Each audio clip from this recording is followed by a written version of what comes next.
morning, everybody. Welcome to another edition of, I don't know what the hell we're doing, I'll be honest with you. I'm a little punch drunk from the weekend. Somebody gave me Mississippi hooch, and frankly, it went down like water. Yeah. Anyhow, welcome back. For those of you that took a couple days off, we didn't. We work every day here. We're back. It's Monday. Tons of football to get to. Let me first off start by introducing you to David Jacoby. Right there. And, of course, Mr. Super Bowl champion right here. We call him Willie Colon, or to you, Mr. Biggs at home. Hey, it's Monday. Let's get started with Monday morning headlines. I'm sick and tired of this team. All they do is win. They ain't that good, but they know how to win. Yep. And that's what a lot of teams don't know how to do. Best game of the day by far in a driving rainstorm in Philadelphia. The Buffalo Bills were right there every step of the way. But when it came down to it, the Philadelphia Eagles do what they do. In overtime, after giving up the field goal on the Bills' only drive of overtime, the Eagles come right down the field. They get the Jalen Hurts touchdown, 37-34. They are now 10-1. And no matter how you slice it, for the moment, they're the best team in football. They are. No, they're not. They are. No, they're not. There's not a deficit they can't overcome. Jalen Hurts played out of his mind. The second half, he was movie-esque, right? They write scripts about stuff like this. How can you not say they're the best team in football? Well, you can say it now, and I want to be very clear why I'm saying it like that. You're not going to be able to say it 2 weeks from now, but right now, in the moment, Craig, you cannot argue. I love the fact that you play the sports villain. It actually warms my heart. But there's a time and a place where you got to deliver the flowers. Yeah. Deliver the flowers to the Philadelphia I want to be clear. Right now, today. And Josh Allen, by the way, played out of his mind. The best. He carried that team. Yeah, Bill should have won that game. 100%. Missed 2 field goals, of course. Referee screwed him. We'll get to that later on. But Josh Allen played a hell of a game yesterday. He was the better quarterback yesterday. But today, in the moment, Philadelphia is the best team in football. Why are you saying no? They had a miraculous 59-yard field goal in the pouring rain. There's nothing miraculous about scoring 3 touchdowns in the second half. Like, it was just the Bills won this game 4 different times and somehow lost this game 5. It's the most frustrating thing in the world. Yeah, it same thing happened when they played the Cowboys a couple weeks ago. But I'll explain later in the show why it's going to be short-lived. But yes, today, enjoy it, Philadelphia. Yeah. You are the best team in all of football. You are 10-1, and it's all good in the hood. It won't be that good in 2 weeks, but today, it's that good. Headline number 2, Kansas City Chiefs found themselves in a 14-point hole early after Josh Jacobs' big touchdown run. And what did they do? They reminded everybody, we're Kansas City, you're the Raiders, period, stop. I'm Patty Mahomes, you're Aiden O'Connell. And after being down 14-0 and having everybody going, ooh, they're like, slow your roll, relax, we never lose to the Raiders.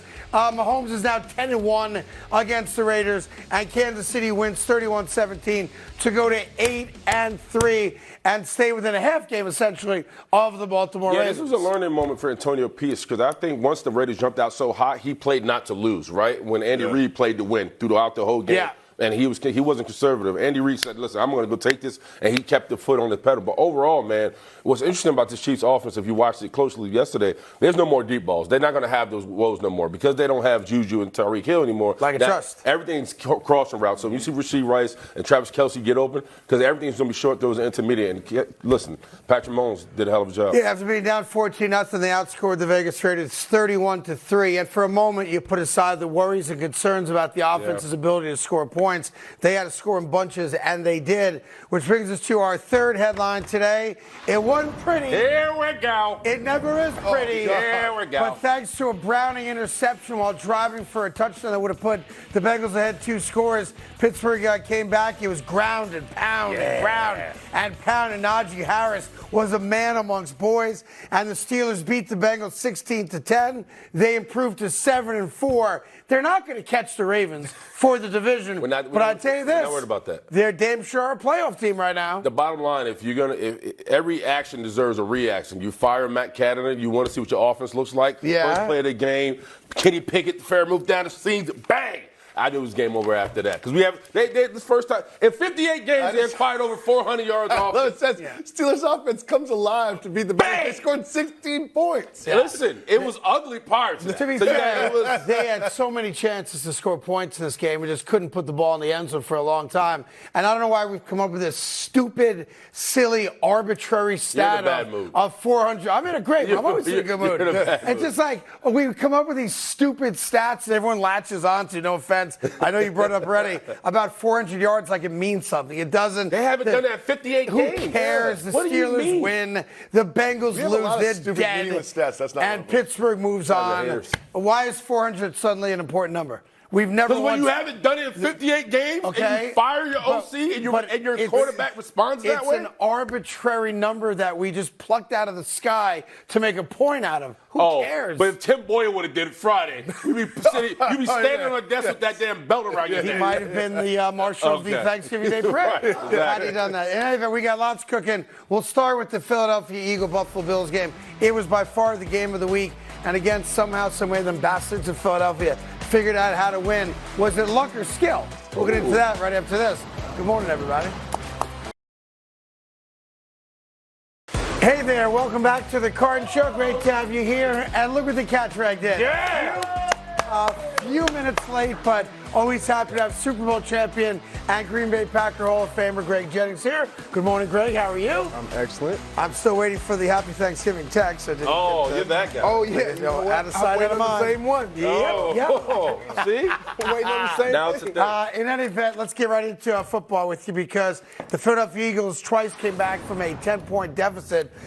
Once even in the fourth quarter, they beat the Bills in overtime 37-34. Jalen Hurts had 2 rushing touchdowns, 5 total touchdowns, by the way, in the game. And this was a game, listen, the Bills offense did everything you hoped they could do.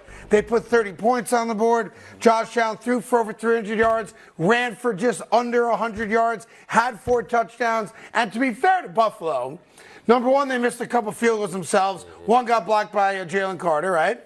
Number two, dude makes a 59-yard kick in a driving rainstorm. You got to tip your cap to Elliott and the Eagles. But I'm going to be the guy that's going to say it.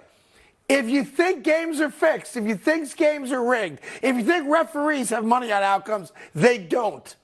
But it sure looked like they did yesterday in the first half when there were 10 penalties called against the Buffalo Bills and a single penalty called against the Eagles. And I'm not suggesting that you couldn't defend every call they made against Buffalo, but don't tell me the Eagles only committed a single penalty and then watch the referee staring at Hassan Reddick while he horse collars the quarterback, Josh Allen, to the ground right here. And look right there. The referee's right there. Yeah. Now, again, Josh Allen has a reputation for flopping. I'll own that. And he did later in this game. Yes, he did. Yeah, right. But right in front of the referee, and this is a key part of the game, and I know what you're going to say. They wound up getting the ball back and scoring the touchdown anyway. But how do you not make that call, Greg Jennings? Because it's not a horse collar. Oh, yes. No, you started off. He had his hand on the inside of the and the other hand comes behind. Correct. Go. If it was solely on the back, it is a horse collar. If his first hand initially, left hand's up front, right hand's on the back. Serious? Right here in the front. Bang. Now you pull him down. It's not a horse collar. It's not solely from the back. A horse collar is from the back. That's not what happened. Great play by the Philadelphia Eagles. And for me, when you watch this game, the 10 penalties, all the things, even with that being the case, at halftime, the Buffalo Bills had a 17-7 lead. That's right. So with all of what went wrong for the Buffalo Bills, they were still in complete control of this game. I agree. And they just didn't find a way to pull it out. Now, there is one part of this game, and again, I have no rooting interest in this game at all. My team's dead and gone, so I'm watching this just as a fan, and I didn't care who won the game. I was lucky. We were blessed. We saw a great game, right? Great game. 2 great teams going into overtime. It was awesome across the board. The weather played into it. Loved it. I do have a question on the Buffalo side, and I think it's important.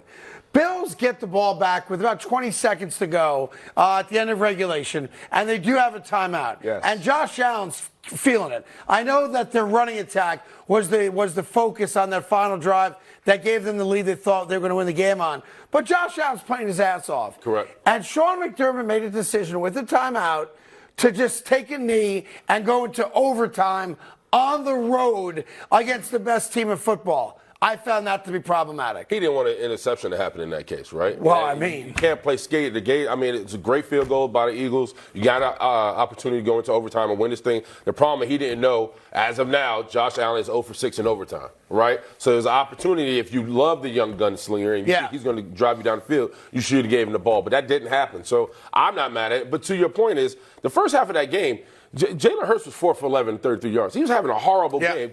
Greg makes a great point. The Bills can't hold the lead. This is throughout the season. For some reason, with this defense, as bad as they are injury-wise, and this offense as good as they are, why can't the Bills hold the lead? Well, it's a good point. They let the Eagles go right down the field and get the game-tying field goal, albeit a 59-yarder. You respect that. The guy is a great kicker, right? And then, of course, in overtime, after they take up about 5-6 minutes of the 10-minute overtime period, and they settle for the field goal, which, by the way, was the right call. You don't go for it on 4th and 8. You get the points because if you hold, you win the game. And all of a sudden, the playoff picture changes dramatically for Buffalo. But defense on the field, Eagles have to go down, minimum kick a field goal, get the tie. Worst case for Buffalo, the Eagles go all the way in, and the Buffalo Bills defense didn't show up on the most important drive of the day. Yeah, for me, you talk about that 20 seconds left right before the half. That was a sign of a defensive-minded head coach not trusting the offensive unit. From coordinator to your quarterback. And it caused them, like, you can't play, to your point, not to lose and with fear. You have to put your foot down on the gas, especially when you're playing against a team that can get it going. And they haven't gotten it going all up until really the later third quarter, fourth quarter. You take advantage of that. We saw time and time again over the course of, I don't know, the Buffalo Bills' last 4 years, teams do the same thing to them with less time on the clock and put themselves in position to at least give themselves a chance to win the game or tie the game. If you told me, first down or incomplete pass or, 5-yard run. Then you make that decision. Then take the knee. I'm good with it. But you didn't even give your quarterback a chance. And Gabe Davis, who was open a lot, we'll get to that in just 1 second. I mean, the Bills' offense had chances. And with 20-some-odd seconds left to go, them taking a knee. Look, I know they got the ball first in overtime. With the timeout. But you have a timeout. I'll tell you one other thing about McDermott I didn't quite understand. You had 2 timeouts, and the clock was stopped before the Elliott field goal because A.J. Brown had the ball knocked out of his hands there on the left side. Why are you calling a timeout? Like, let them get their field goal unit on the field and attempt a 59-yarder. They had to rush By on calling the timeout, you didn't freeze Elliott. You gave him time to chill.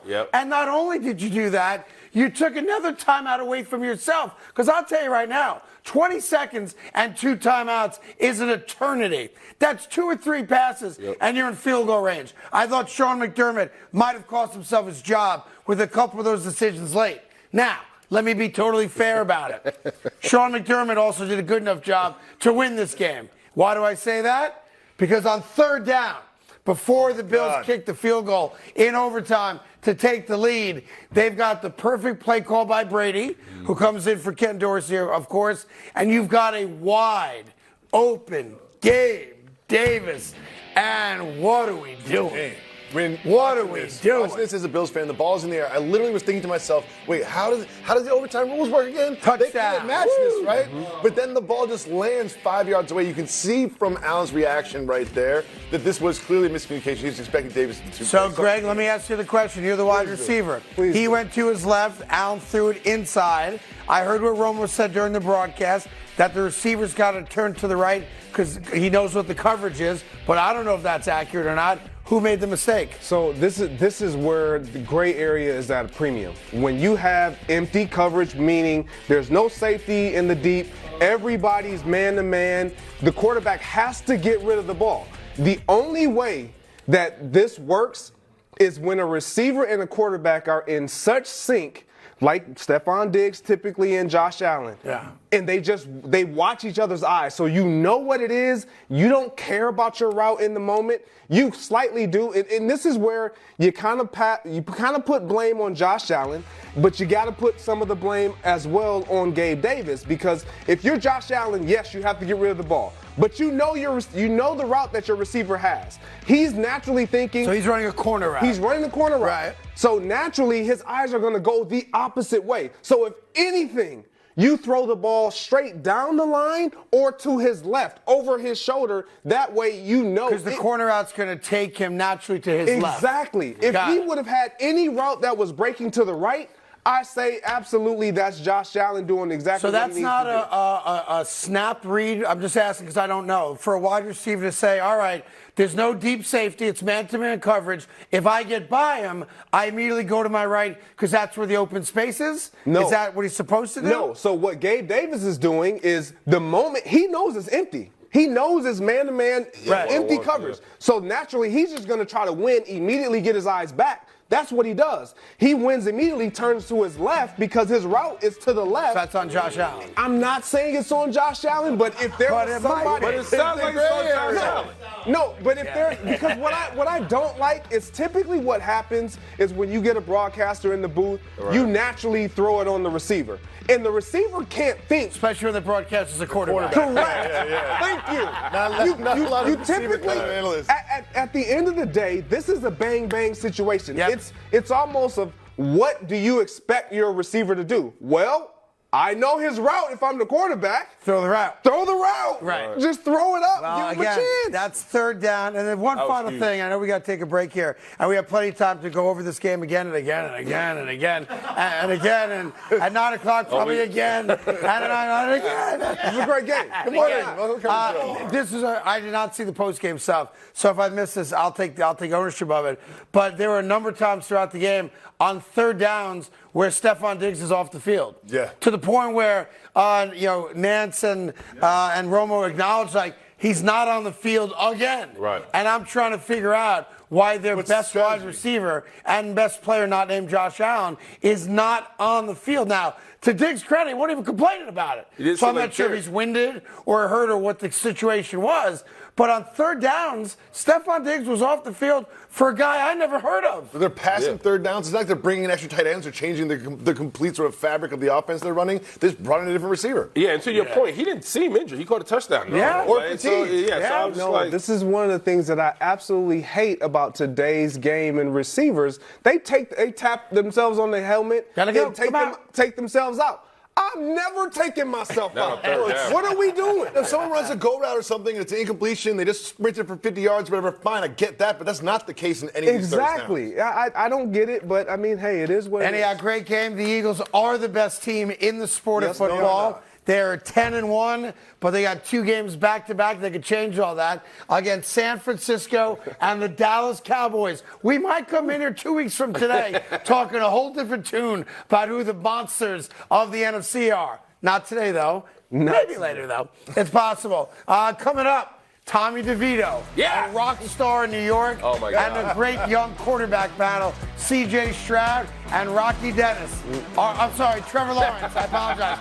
But are we going to see it for years to come, or is it a shot in the pan? We'll get into that right after this on FS1. Hey, by the way, how about Tommy DeVito,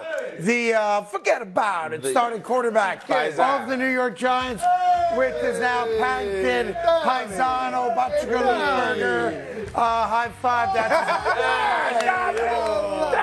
Sunglasses. He's in the rain. It's raining, but I got sunglasses. I'm a DeVito. I mean, you want to play to bed stereotypes? The DeVitos are all yours. They own them. They own cultural stereotypes, regional stereotypes. Let's all go home and watch The Godfather again for the 19th time, because the DeVitos. Did you see his interest music? They played The Sopranos. Did they? Yeah, when he came out and because that's not old.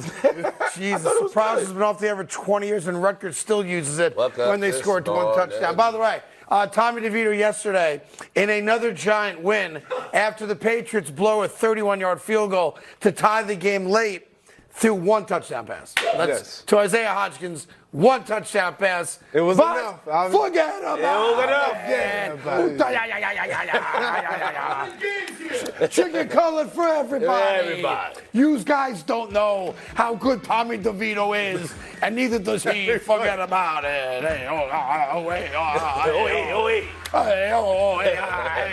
at that.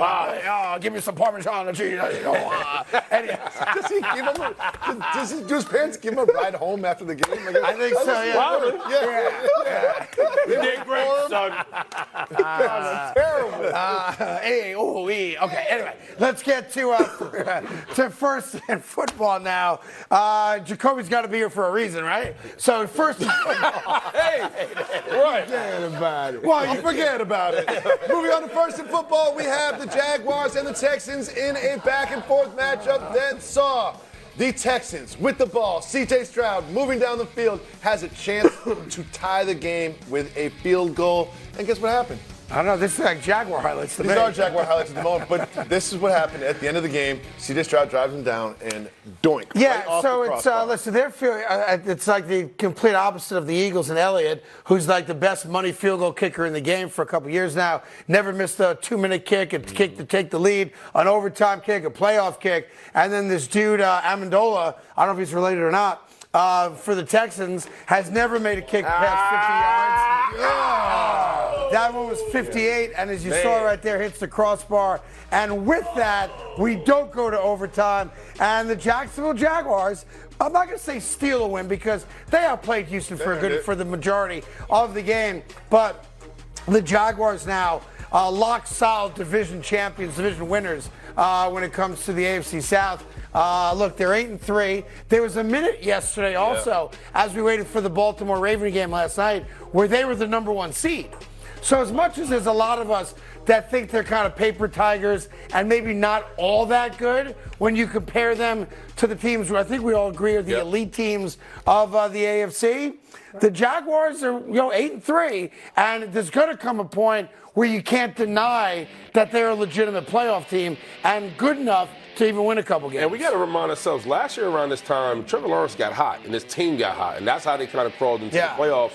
And obviously went toe-to-toe with the Chiefs and them losing. But overall, man, this game, they scored every quarter. They amassed over 445 yards total offense. And Trevor Lawrence was money. I mean, there was a lot. We talk about rivalries, right? And then what it means to quarterback versus quarterback. And I said, like I was pounding on the desk, C.J. Stroud, he's the face of this division. He's the best quarterback in the division. Well, Trevor Lawrence had something to say about that, and he played pretty solid. I watched a lot of this game, and I will say this. While Trevor Lawrence did have a really good game, and I don't take anything away from the fact that he had a really good game, Calvin Ridley, of course, had a really good game. There were a couple possessions late where Trevor Lawrence didn't get the job done, where you say to yourself, man, I'm just not 100% sold yet. He had a great game statistically, but a couple of those late possessions, he threw a couple balls that should have been pick sixes, and the Texans defenders just couldn't hang on to the rock there. But look, when you're 8-3, you deserve flowers, right? Correct. You deserve people to acknowledge that you're amongst the best teams in your conference. And while I don't think they're as good as Kansas City, and I don't think they're as good as Miami, I think they're good enough where you've got to take them seriously, Greg. Yeah, so for me, Trevor Lawrence played well, and I know their team won, and it was a great win, in my opinion, for the Jacksonville Jaguars, a team that especially having lost to them earlier. Correct. Still a team that I still have questions about moving forward. Yeah. But when I look at C.J. Stroud and this Houston Texans team, like, they are a team that is on the verge, like truly on the verge. And in my opinion, he's the second best quarterback in the game. Like, I just believe he's the second best quarterback in the game. You can call it premature. You can second best in that game or in the NFL? The game, in the NFL, behind Patrick Mahomes. I'm taking C.J. Stroud. Here's, like, he made a couple immature rookie mistakes in that last 2-minute drive, taking those sacks. Yeah. And I believe that's what ended up pushing them out of that field goal range of their kicker, and we saw the little doink. Outside of that, he almost plays flawless ball. Like, you saw the play that he just made against Tank Dell. Like, it's the little subtle things like that where he can extend plays and he's truly believing and having confidence in his ability to find the open guy. You tell me a quarterback that's playing better than C.J. Stroud. No, look, he's the rookie of the year, but there's half a dozen quarterbacks that are better than Stroud. Jalen Hurts is playing right now better than Dak Prescott and Jalen Hurts are playing better. Dak Prescott is playing better right now. Yeah. But if you tell me you would take Dak Prescott over C.J. Stroud. Right now. Yeah. For the duration of your career. Right now. Those are two different questions. Fair. The questions are, do you want him to win a game today? Right now. Or do you want him for the next 7 years? And those I'm are still two different taking things. C.J. Stroud. You taking both ways. You taking Dak versus taking CJ C.J. right Stroud. now. Well, right now. Let me ask the obvious guy. You're putting Mahomes aside, so Yep, Mahomes putting Mahomes aside. aside. You think that C.J. Stroud is better than Tommy DeVito?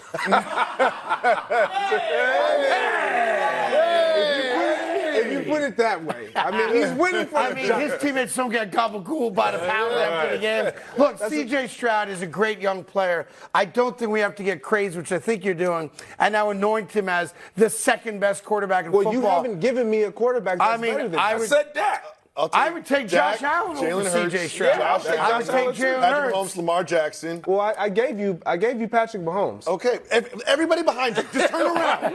Okay, they're all I'll take right all there these. looking right at you. Yeah. Point all is, of them. you Dude's not love there, C.J. Stroud's game, and we're not knocking C.J. Stroud. No, I don't think he's the second best quarterback yet. He also, like you said, I think you're right about this, he makes some immature rookie mistakes and is very loosey-goosey with the ball at times. Now, he overcomes a lot of those mistakes, but let's not get it twisted. He's on his way to becoming a really good top 5, certainly top 10 quarterback in the NFL. But if the question is, I got to win a game today, not for the next 7 years. Right now. I might go with you over the next 7 years that he's a top 2 or 3, 4 quarterback. But if I'm winning a game today, well, I'll take that guy. I'll definitely take that guy. I'll take that guy. I'll take both that of these guys. There's a lot of guys. I'll A lot take of all guys. those guys. A lot of guys. I'll give you guys the fact that it could be, aside from the one in the red, aside from that guy directly behind me, you could toss it up. I'll take How TJ. do you watch Trevor Lawrence against C.J. Stroud and then watch Jalen Hurts against Josh Allen and walk away from it saying C.J. Stroud is the best quarterback of all 4 of those? That was a great game. I truly believe that was a great game, but I know who Josh Allen is, and I'm not willing to say, you know what, I'm going to put my cards in that deck. Did Josh Allen lose to the Panthers earlier? All right. What do you got for second in football? Moving on to second in football, it is another game. This one was between the Broncos and the Browns. The Broncos beat the Browns wire to wire. They just won their 5th game in a row. The Browns defense coming into it, one of the best defenses in the league. Everybody's celebrating it. Russell Wilson and the Broncos made pretty light work of that defense. Now, they've won 5 in a row. Is it time to start really considering them as not just playoff contenders, but as Greg Jennings once said, Super Bowl contenders? No, but those are two very different things. They absolutely are playoff contenders. Their record says it, right? You win 5 games in a row. I don't care how you win. You're sitting at 6-5. You're over 500.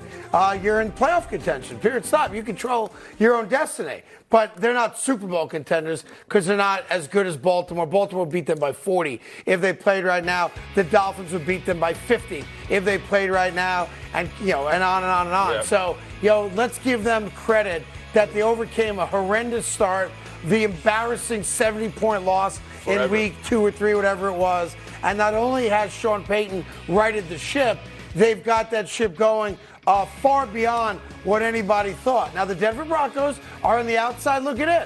There's still work to be done. And as you can see right there, they're in 9th place, just behind the Texans and ahead of the Buffalo Bills and the Bengals. They're behind the Colts right now. They are not Super Bowl contenders, but are they playoff contenders? Yes, they are, which in a weird way, I guess is a win for Greg Jennings. Why the so long go ahead, face, Greg.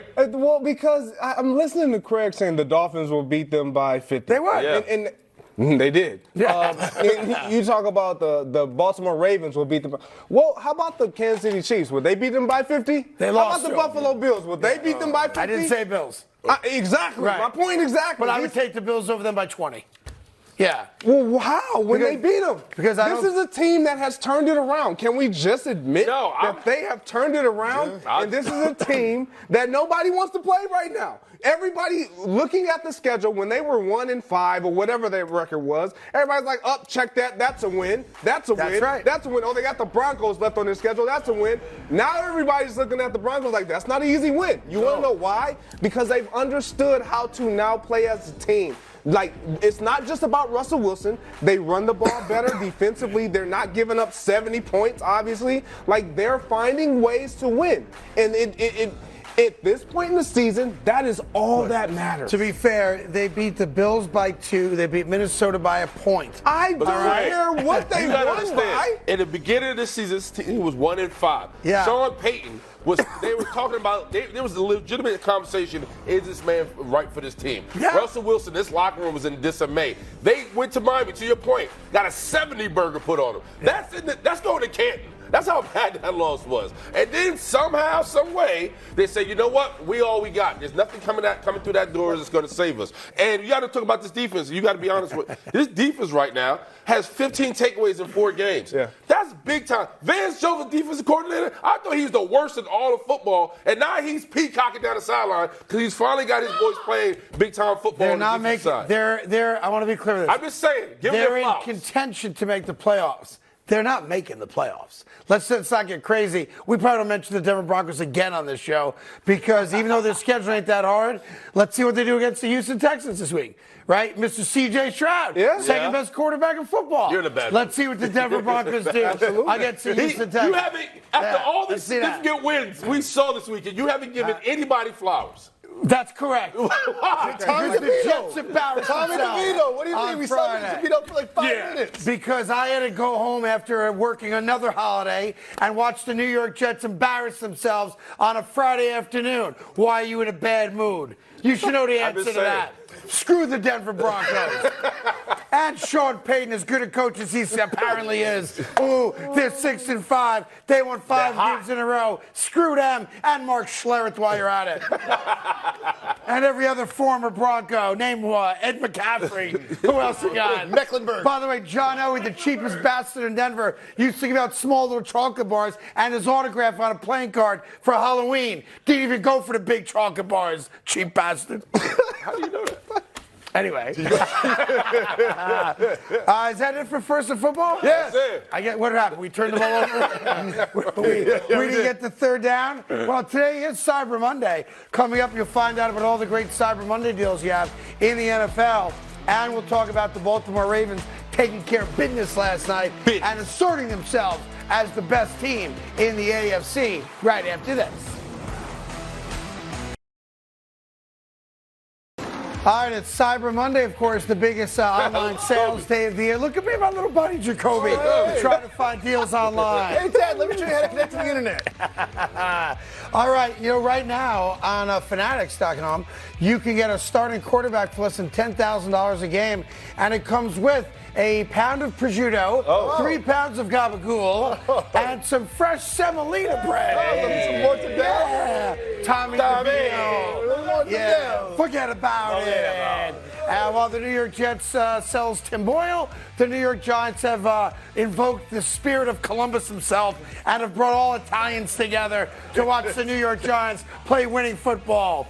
Forget about it. It's insane, man. He's becoming like a cult hero, right? Listen, right in front of our eyes. Due to a touchdown pass, the Giants win again. Every time the Giants win, they're another spot away from getting a quarterback in the future. All right, the second thing we found out on Cyber Monday, for less than $100 right now, exclusively on NFL.com, you can get a referee willing to not call a horse collar tackle at a key part of a huge game in front of a national audience. Red makes sense, though. Hassan Reddick, left hand. Where's the right hand? Horse collar. Horse collar. Yeah, that's right. And ragdolling a quarterback, that's a no-no in the NFL. But you can get that referee for less than $100, Greg. Hey, you can call it what you want to. The ref did exactly what's in the rule book. If that left hand was in front first, had he pulled him down from the back, and initiated it from the back. Yes. Horse collar. I initiated it from the back once. And Right. I like working here. I was young. I like working here. I need the money. Don't get us canceled. Don't get us canceled. It was college. It was 1990. It's a long story.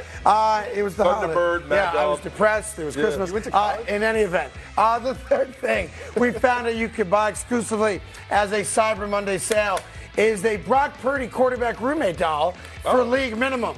You may have heard that Brock Purdy has a roommate. Legs. I don't know what that is. Shiny ass legs. Is that the sun? Why is the sun coming out of his neck? Yeah, that's buzzsaw. That is What is that? very yeah. weird. I'll take 2. What? Yeah. That's why I got to be involved in the entire creative process around there. Cross that one off right now.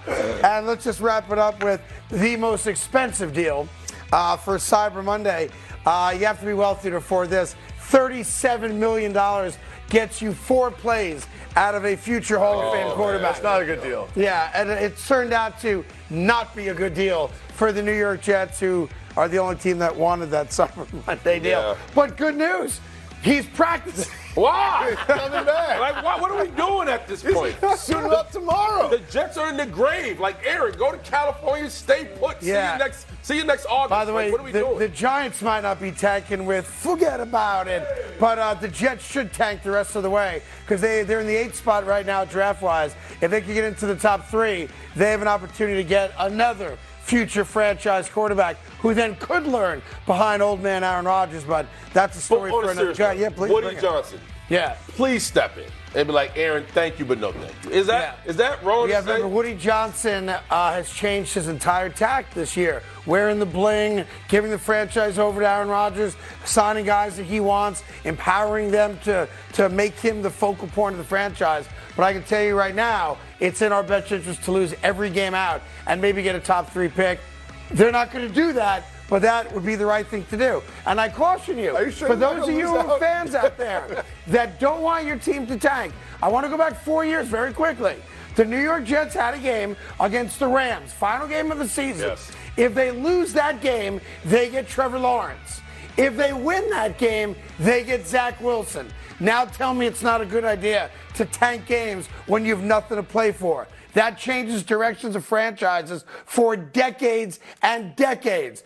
Jacksonville's thrilled that they have Trevor Lawrence. Absolutely. The Jets would rather not have Zach Wilson. That's why I'm a proponent of losing as much as possible all the way down the streak for the New York Jets. You know, one team that's not losing down the stretch are the Baltimore Ravens. But before I get to that, let me tell you that this part of the segment is sponsored by the Inc. Business Premier Card from Chase. For business, make more of what's yours. Look, it wasn't the prettiest game ever played, but Baltimore's defense did the job. Chargers at 3 fumbles. Zay Flowers here puts the game away, making the score a lot different than kind of what the game was really all about. But it doesn't matter. Double-digit win for the Baltimore Ravens, and they are the number 1 seed in the AFC, and they're damn good. And last night, their defense showed up. Yeah, and bottom line, anytime you got the Chargers pretty much having 4 turnovers in a day, that's easy money for the Ravens. No doubt. And so this was a team that was in autopilot from the jump. Lamar Jackson continues to be consistent. And what you love about this offense,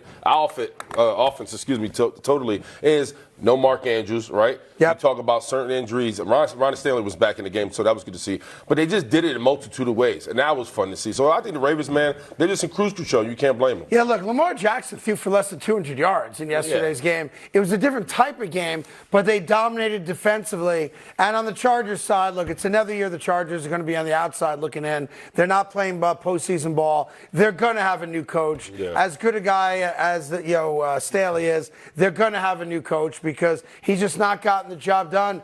And you're wasting prime years of a legitimate stud at quarterback who you now gave all the money to. Now it's time to win. The flip side of that, though, is the Baltimore Ravens are 9-3. Yep. They're the number 1 seed right now. Barely holding off against, Jacksonville and Kansas City, of course. That's partially because of bye weeks and who's gotten their bye weeks and who hasn't. But I think it's fair to say, with all due respect to Jacksonville, that the AFC, you could change the order if you want. I wouldn't argue with you.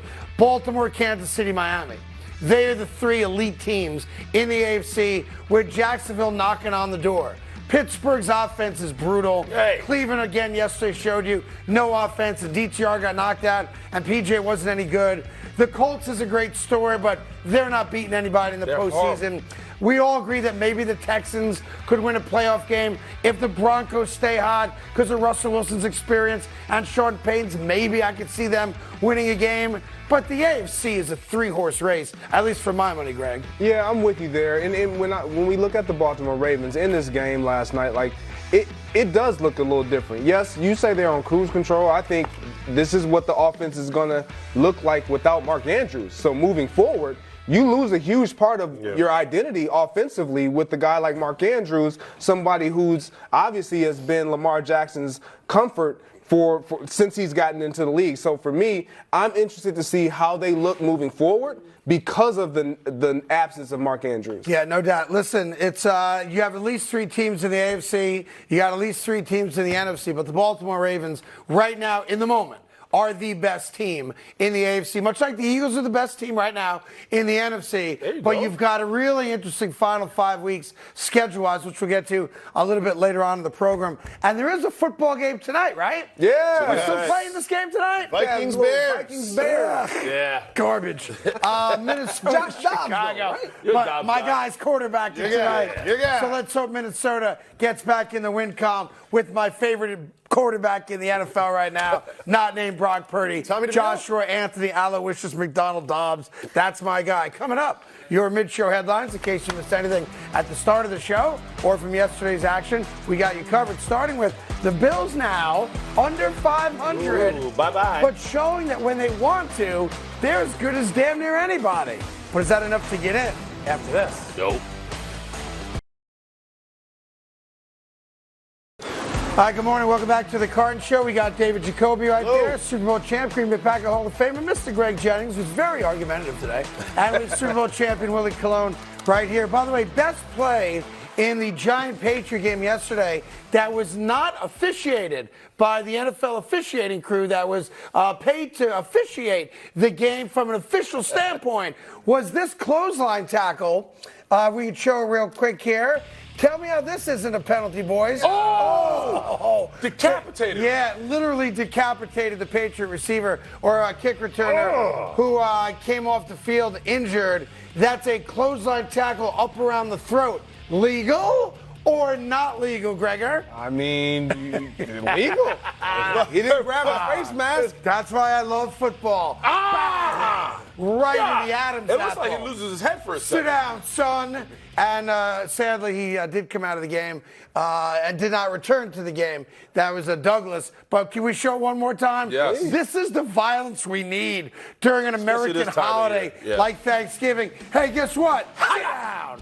Yikes. Oh, man. And his knees bent backwards in I a know. weird way. You gotta hold on to the ball, though. One more time. Oh, man. That's not how they teach tackling, I don't think. That's how I would. But as a fan, I love watching it, Greg Jennings. I'll definitely teach it like that. Did you ever return punts or kicks? I did. Did you ever get closed line like I that? didn't. I kind of busted up my nose actually against your Jets. Yes. Oh. All out block punt. Mike McCarthy has me, well, he didn't have me back there. I'm back there. I catch the ball, and, all out block punt. That means you got all opponents. Everybody's coming for you. I got hit by 3, 4, 5 guys. Mike McCarthy's like, I don't want him back there anymore. Right. My rookie year. Nice. Never did it after Rookie year. There you go. Anyhow, from that great play in the Giant game, which was a terrible football game, that the Giants won on a missed 30-yard field goal, we go to Jacoby for all your NFL headlines. Let's go. Here are your headlines. We start with the game of the week, maybe the game of the year between the Eagles and the Bills. They went back and forth throughout the entire game, and it was this run in overtime that gave the Eagles the win. Let's start with the Bills. This put them in serious jeopardy of not making the playoffs. They're at 6-6. Do you see them somehow, some way getting into the tournament? I think it's going to be really hard for them. They have the bye week coming up, so whatever is ailing them, maybe that gets fixed. But then you've got Kansas City right out of the break. And while Kansas City did take care of business after being down 14-zip to the Raiders, Kansas City is a beatable team this year. We all know that. Their offense, while again, good yesterday, is not the Kansas City offense of the last 5 or 6 years. So I would not be shocked if the Bills come out and play a really good game against Kansas City. The problem for them really is the fact that they're on the outside looking in. I mean, there's a couple teams they have to jump, right? Kansas City, Dallas Chargers, 3 straight games with offenses that can score. Meaning the Bills offense is going to have to do what they did yesterday and put high 20s, low 30s up on the board to win those games. The good thing, in my opinion, for the Bills is that the Steelers and Browns and Colts are not formidable opponents where you're saying, oh, they're going to run the table either. So I think all 3 of those teams are more than capable, and I would even say likely, to drop back a little bit. Then the question is, can the Bills, if you look at those final 5 games, go 4-1? They go 4-1. I think they get in as a 7 seed. Yeah, I think they're done. I think this. You talk about the two teams ahead of them both have defenses, and that's the Browns and Steelers. And their fashion of winning is ugly. And this is the time of the year where they pride themselves on winning ugly, especially if you tune in for the Steelers and Cincy game. But overall, man, Josh Allen. I think this is understated. He played his tail off yesterday. Played great. He carried that ball club. And even with that, you talk about this Bills club that had 11 penalties on the day compared to the Eagles' 4. That was one of the biggest things that jumped off the page for me. Overall, man, this defense, for some reason, can't hold the lead. And I say that because in second half, you let Jalen Hurts, who I think was 7 for 14 in the first half, 33 yards, looked like he was asleep the whole first half, come out in the second half and look like the next coming of I don't know who else. So he had 3 touchdowns. So for me, if I'm the Buffalo Bills defense and you want to go to the playoffs, and I understand you have the injuries, Matt Milano and all that whatever, you got to be better. You got to be better. You got to play better. And Von Miller, you got to come to the party. So, yeah, Von Miller was a no-show again yesterday. His whole season's frankly been a major disappointment coming back from last year's injury. Here's why I'm not done with the Buffalo Bills just yet. That was vintage Josh Allen. Yes. Yesterday. He ran the ball well. He scored touchdowns. He got first downs. It was like the old kind of, young, dumb kid on a football field just making plays instinctively. When he does that, the Buffalo Bills are a different team. Yeah, I'm with you. I don't think they're done. When you have a desperate Josh Allen, that's the best version of Josh Allen. Because you don't care about him making the mistake. You need him to be that risk taker. You need that hero ball to kind of show up, if you will. And this is when you get those type of performances in the rain, might I add. He's throwing the ball around like the weather is perfect outdoors, and he looked great. For me, that defense, it's not even that the defense keeps giving up a lot of points, because they're really not. It's that they just haven't found a way to win. But you made a point at the beginning about those other teams, the Steelers, the Browns, and obviously the Colts. I think it's more about those teams than it even is about the Bills. The Bills, do they have to win some games? Of course. They got to win 4 out of 5. They have to win some games. I don't even know if they will. Because that gets you to 10. You're not getting in with 9. I don't trust the teams that you mentioned. I don't trust these other teams.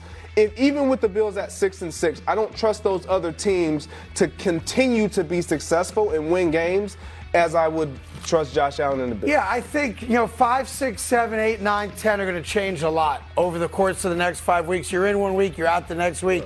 And I do think the AFC, I think the top 4 are locked in. You can just book that right now. Baltimore, Kansas City, Jacksonville, Miami. May not be that order, but those 4 teams are absolutely in the playoffs. 5, 6, and 7, I think it's going to be a crapshoot down the stretch. Yeah, but you also got the Steelers play the Falcons next, right? They're not a good team. And I think out of the next 5 games, there's only one top 10 defense, and that's the Baltimore Ravens. But if you start looking into it, the Bills are better than the Steelers. The Bills are better than the Cleveland Browns. The Bills are better than the Colts. Now, I understand they've not played that way week in and week out, but they're better. I don't think you're going to argue too much with me. You can't say better if you don't put it on tape, though, Craig. They're better. Offensively, they're better. They're just better. The Steelers gave up 34 points yesterday. To the best team in football, by the way, in the Philadelphia Eagles. And it was the tale of 2 halves. Look, I could sit here all day and tell you, if the Bills have Josh, what's Elliott's first name? Jake, Josh, whatever it is. If Elliott's their field goal kicker, they win yesterday's game, and the Eagles lose, right? So what I saw out of the Buffalo Bills yesterday, if they could get their heads on straight, the Bills could be as good as any team in football. They really can. I think they're losing in the next 2. And if they do, it's a wrap. It's possible. It's a wrap. But that's why I said it's a wrap now, because there was a game to be had yesterday with Josh Allen playing the best he could possibly play all season and let that one out the door. Patrick Mahomes is not losing to Josh Allen. Why not? He lost to Russell Wilson. They're not losing to the Buffalo Bills. They're a better team. When you look at you'll forget about it. When you look back at their season, they're going to end up with 9 wins. They'll be 1 win away from the playoffs. They're not going to go to the playoffs. And you're going to look back at that stupid Jets game in week 1 and be like, there it is. By the way, there's a whole bunch of teams. The Broncos are going to look back at that Jet game and say, why did we lose that? The Eagles, if they continue this win streak, are going to say the Jets are why we're not perfect. There's 4 teams out there right now that are going, wait a minute, we lost to the Jets. How do we lose? Could you imagine for a minute? The reason your franchise is not playing playoff football is because the New York Jets came to town. And the New York Jets said, not today. Not on my watch. Right. Go get him, Zach. Yeah, Where are you? Hold up. Go get him, Zach. Please. Yuck. Go back to the Eagles for a second. They barely beat the Chiefs. The MVS dropped the Eagles. They barely beat the Bills. We saw what happened with the Gabe Davis thing. Yeah. Are they good, lucky, or both? They win. That's all that matters. It doesn't matter how you win. You win. Like you want to get mad at them because MVS dropped the ball. You want to be mad at them because on 3rd and 15, you have Jalen Hurts in the pocket. He scrambles left, dime in the back of the end zone. Right. You want to be mad at the Eagles because they continue to show up time after time. Jason Kelsey with a hell of a block. Sealed ball game. Eagles win. Why do you keep being mad at the Eagles for doing what the Eagles do? I hate to say this. You know, I started off on Jacoby's side. I've now flipped over to the man's side. Because while it's very frustrating to watch these teams who have ample opportunities to beat the Eagles, whether it's Dak Prescott stepping out of bounds or the tight end missing the goal line by an inch or a wide open, Ferguson. The Patriots have it like week 2. But here's the deal. There's a difference between teams that know how to win. Yes. Yeah. Like they made a point a lot during the broadcast yesterday that the Eagles have been out-yarded by more than 100 yards in 4 games this year, and they've won all 4 of them. Mm-hmm. That doesn't happen in the NFL that often. It might happen once if you're lucky to give up that many yards. The Eagles, to their credit, starting with Nick Sirianni and working down to Jalen Hurts, who's obviously the most important player on the team, know how to win. And the other thing you have to give them credit for, they're doing something this year they didn't have to do last year, to their credit. Win after being down big. Yes. Back-to-back weeks, they have a 10-point deficit at halftime. And yesterday, they were down 10 in the 4th quarter.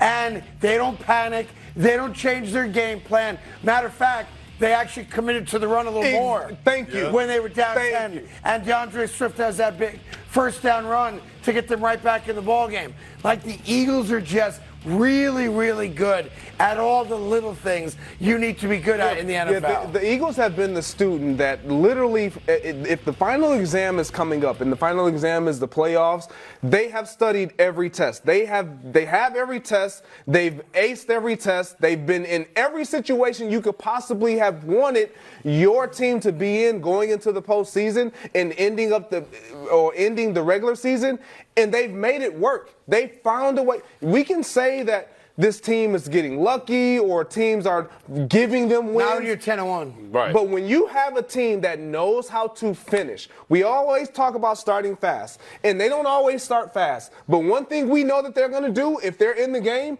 they are going to finish. Yep. And in that game yesterday, what I saw was a team that really found their identity and understood, wait, let's run this ball. Yep. Let's open up who we are by running the ball, establishing that. I don't know why they don't start doing that. And it changed everything, by the way. It changed the entire complexity. Yep, changed how the Bills play defense because now you got to respect the fact that DeAndre Swift is going to get you for 30, 40 yards. Look, I'll say this. I've had my fun with Philadelphia.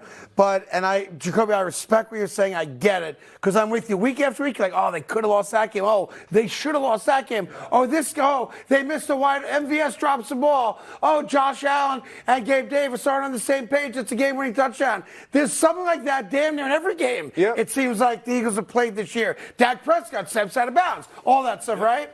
But I've also learned a long time, as you guys have, in the NFL and all sports, that good luck favors good teams, right? Good teams get good bounces and good fortune. You can't play 11 NFL games and have a single loss and have someone say, you're not very good.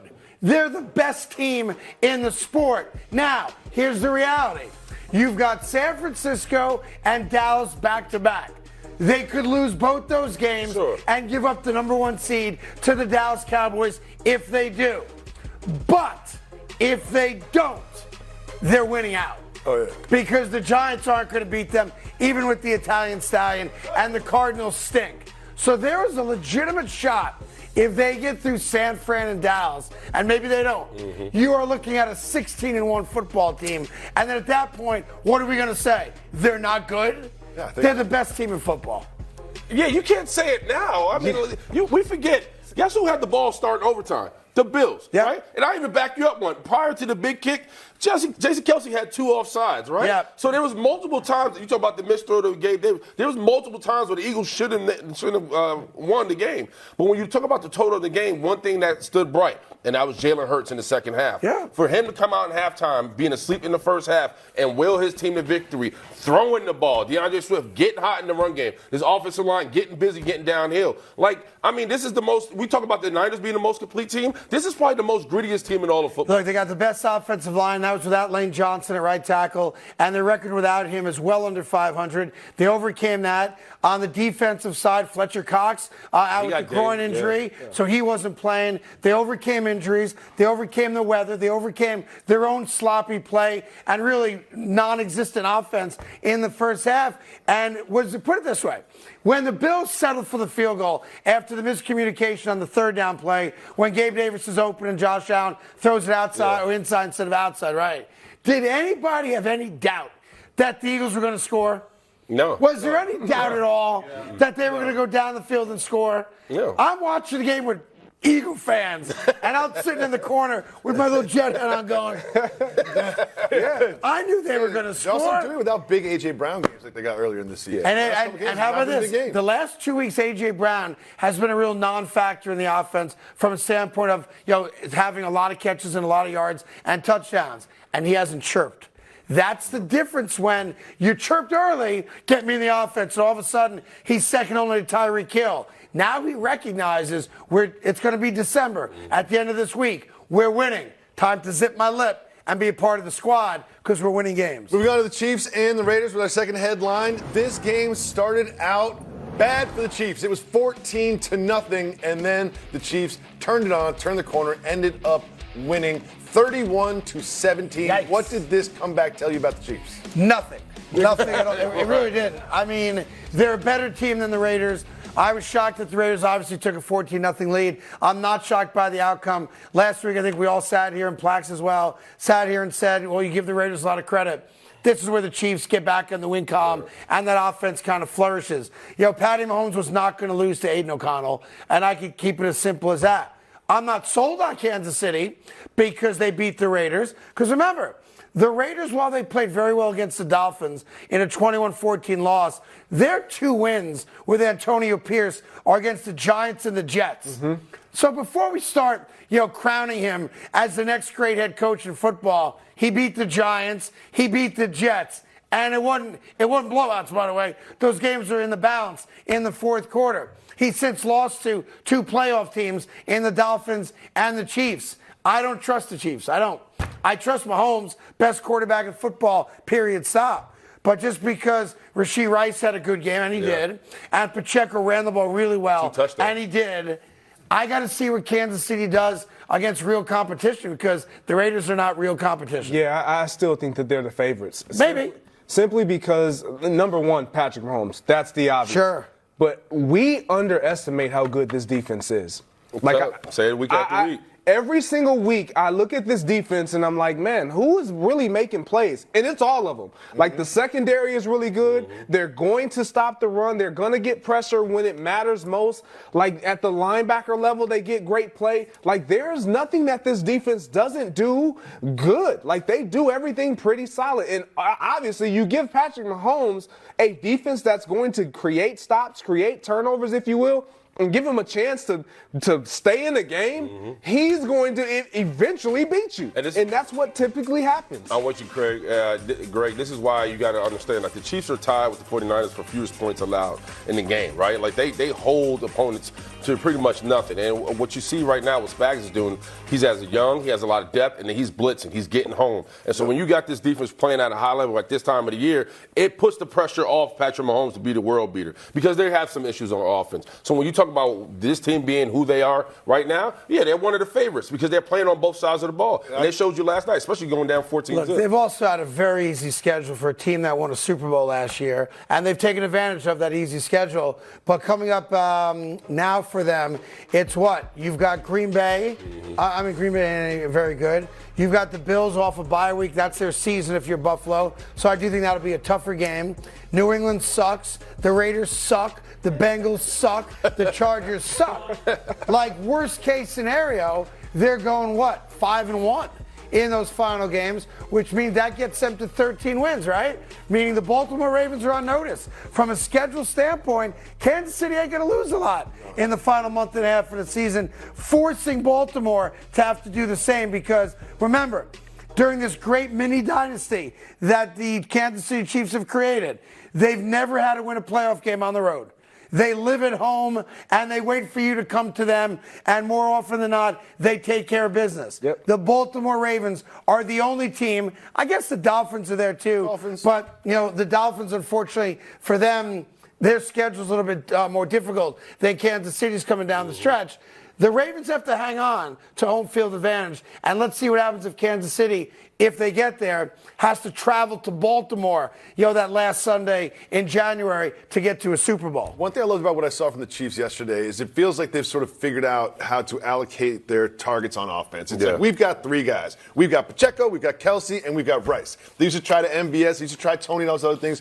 And I was watching the game yesterday, they're down, and Rice has a bad drop, like another one. Yeah. And after the previous game last week, I'm looking at this like, oh, God, it's just going to go bad again. And then he turns everything around. Like, that was a pretty bad drop there. There were a couple other ones in the game, too. But they turned everything around and started getting confidence. It feels like with the 3 options they have, one at tight end, one at receiver, and one in the backfield, they've kind of settled down some of the question marks. But that's why I told you earlier, like the deep threat that we're used to seeing from Patrick Mahomes in the receiver core is not happening. Yeah. It's all intermediate routes, crossing routes. It's getting the ball out of Patty's hands, catch the guy, throwing the guy open, and they're just going to eat up yak after that. Like since 2019, this team is 16-1 in the month of December. Like they just don't lose at this point. But to be fair, they never lost to Denver in Denver with Mahomes. They did this year. They've had some games where that's not them, right? What's going on? Yeah. I do just one quick thing when it comes to playoffs, and I know I'm getting in the weeds a little bit too early, but remember that Miami would have to have a better record. They can't tie because Kansas City has the tiebreaker against the Dolphins. So in reality, also you take a look at Jacksonville. Jacksonville lost out on that great opportunity when they lost 17-9. In week 2, if you remember, going all the way back when Kelsey wasn't playing. The only team that legitimately has the edge against Kansas City for the number 1 seed are the Baltimore Ravens. They have the tiebreaker against Miami and against Jacksonville. So it's looking like a 1-2 punch between them and Baltimore when it comes to home field advantage. Which it is. Moving on to our third headline, and that involves the Pittsburgh Steelers. Here we go. They just keep winning football games this week. They went up against Jake Browning and the Bengals and made pretty light work of them. Willie, I know this is your team. How do they keep doing this? Because it's called heart. And Mike Tomlin finally coming to grips that his offensive coordinator, Matt Canada, wasn't getting it done. You got to credit Mike Sullivan, who took over the play caller and did a hell of a job of really preparing these guys to win one game, right? Because anytime you lose your OC, anytime you have a struggling quarterback, you got to have a reaction. The reaction was Kenny Pickett, first play, Peter Fairmouth down the seams. I mean, he was money. He has a security blanket, and the run game came to life. T.J. Watt, 2 sacks. I mean, what else do you want from this team? They're coming, and everybody should be scared. Yeah, they're not. Scared. Everybody should be scared. It's a bad football team. What are you doing? It's a bad. The Cincinnati Bengals don't have a quarterback, and you damn near lost that game yesterday. They could have had 2 picks yesterday. Yeah, they could have. They would have. They should have. They're not a good football team.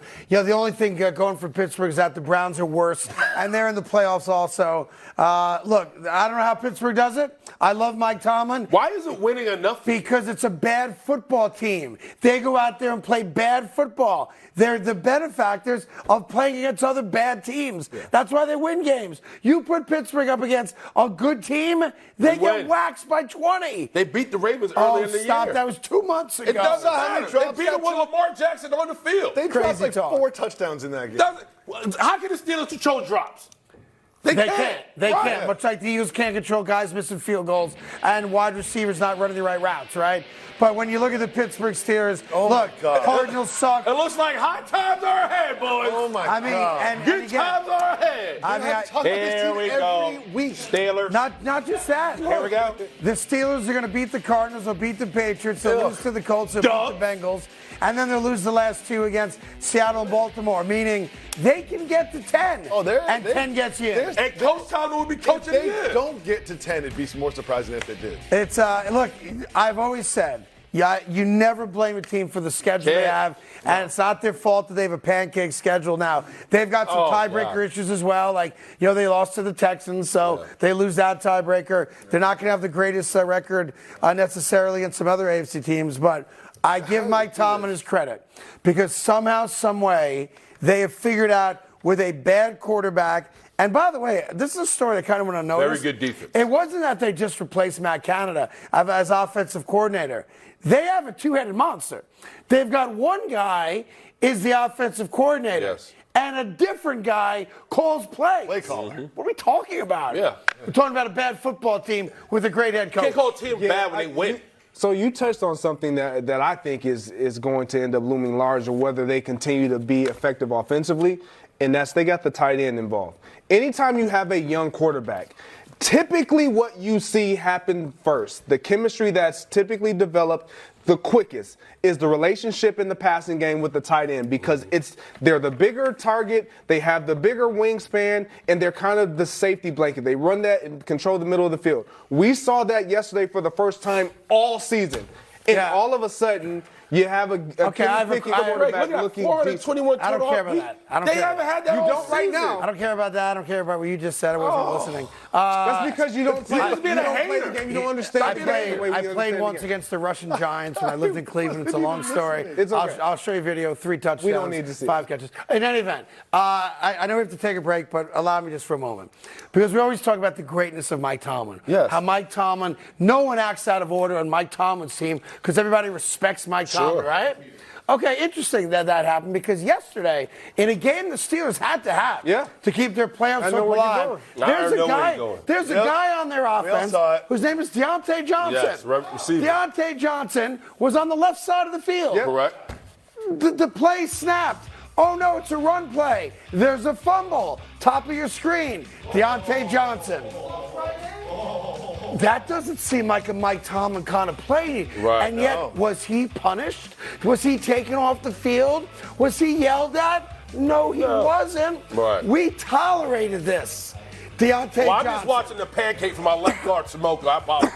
But explain to me what Deontay Johnson's doing there and why that was tolerated by the Mike Tomlin process. No, it wasn't tolerated. Seems like it was. Mike Tomlin handles things indoors. He's not going to discipline his star receiver in front of the world. I've seen him do it. What he's going to do is Monday he's going to have a conversation behind the steel curtain, and he will be dealt with accordingly. Yeah. Right? What's that? You're going to play more? You believe in family, right? You Yes, don't embarrass family in front of the world. No, you bring them don't. in the house and you handle it accordingly. Greg, I want to pose this question because I think he said I thought it was a dead ball, and I can understand how you could think that, but he never even engaged the cornerback in the first place. There's been a problem with him the last couple of weeks, and I acknowledge that. The problem is Mike Tomlin would be handling it behind closed doors. I didn't want to discuss it on the Carton Show. That's what makes us lock in on it and highlight the fact that he didn't do anything. Is the guy that he was actually supposed to be blocking picks up the ball. Right. And you literally never engaged with him. And he's looking at it. You can tell there's a level of frustration because of the lack of production, the lack of involvement in this offense. All the things are going on with the guy. Crazy. When you are that disengaged with the play and that happens, I can guarantee you we won't see a whole lot of Deontay Johnson. Well, it's funny because we saw a whole lot of him after that. Did we? He was a big part of their offense after that. No, our run game was. He also and then we caught had a couple balls. Big throw to George Pickens for a big third down. Uh-huh. Kenny Pickens get hot, baby. I'm just saying. It's Pickens season, baby. I would say what? Here we go. Did you see Tomlin after the game? Huh? Kenny Pickett's coming towards Tomlin after the Here we game. go. Tomlin looks right at him and goes, Kenny effing Pickett. We get hot. You guys. It's Pickett season. Patrick Mahomes. Pickett to Pickett. I know what would happen if that dude played in New York. I know what would happen in New York if Deontay Johnson pulled that crap here. Maybe you guys are soft. What would have happened? What would have happened, Craig? He would be dragged all day, every day. Of course. All day, every day. And guess who's winning? That's why you don't complain. You only complain when you lose. Well, I've done a lot of losing, Well, my there friend. you go. A lot of losing. They tell me we have to take a break. We're late for a break. Coming up, what? We've got some more football talk. That's sure. And we can ask this question. Is it Kansas City?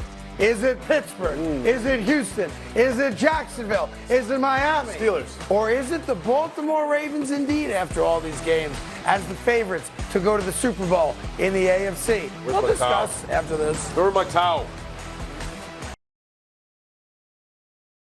Hi, welcome back to the Carton Show. That's David Jacoby. Hello. That's Craig Jennings. That's Willie Colon. If you don't know who they are, Google them and look it up and get back to me if you think we've made the right decisions.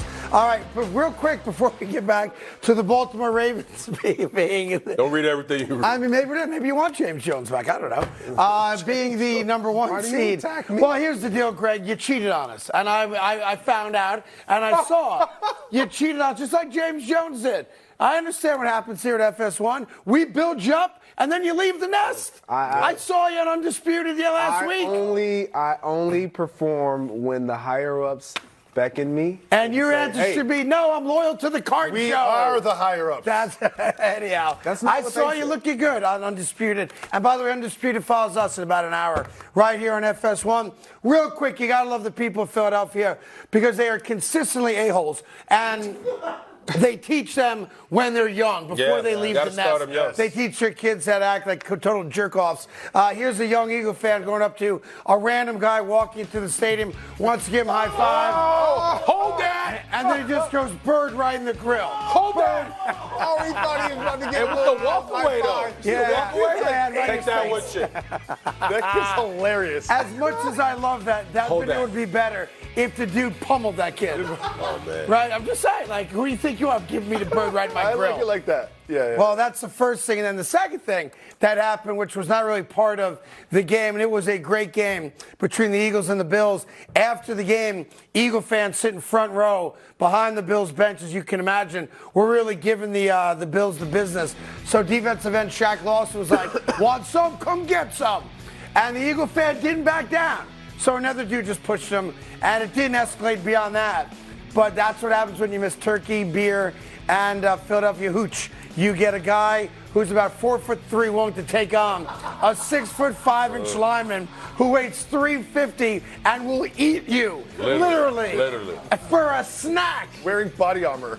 But listen, that's what happens when you go to Philadelphia. As you guys have said, you didn't want your family going there when you played there, and you the same. Yeah, the bottom line is, but if you're Shaq, what do you, I mean, what you gonna get out of it? You can't win this situation. Well, if you grab the dude by the lapel and pull him over the edge, all of a sudden, now you're speaking and there's a for a jail lot of underneath players. the Eagles There Stadium is, that yes. you'll be hoisted to. So. There is. That is a true story. There's long been a jail and a magistrate of the court waiting for drunks to come in who get in fights. All right, so back to football, right?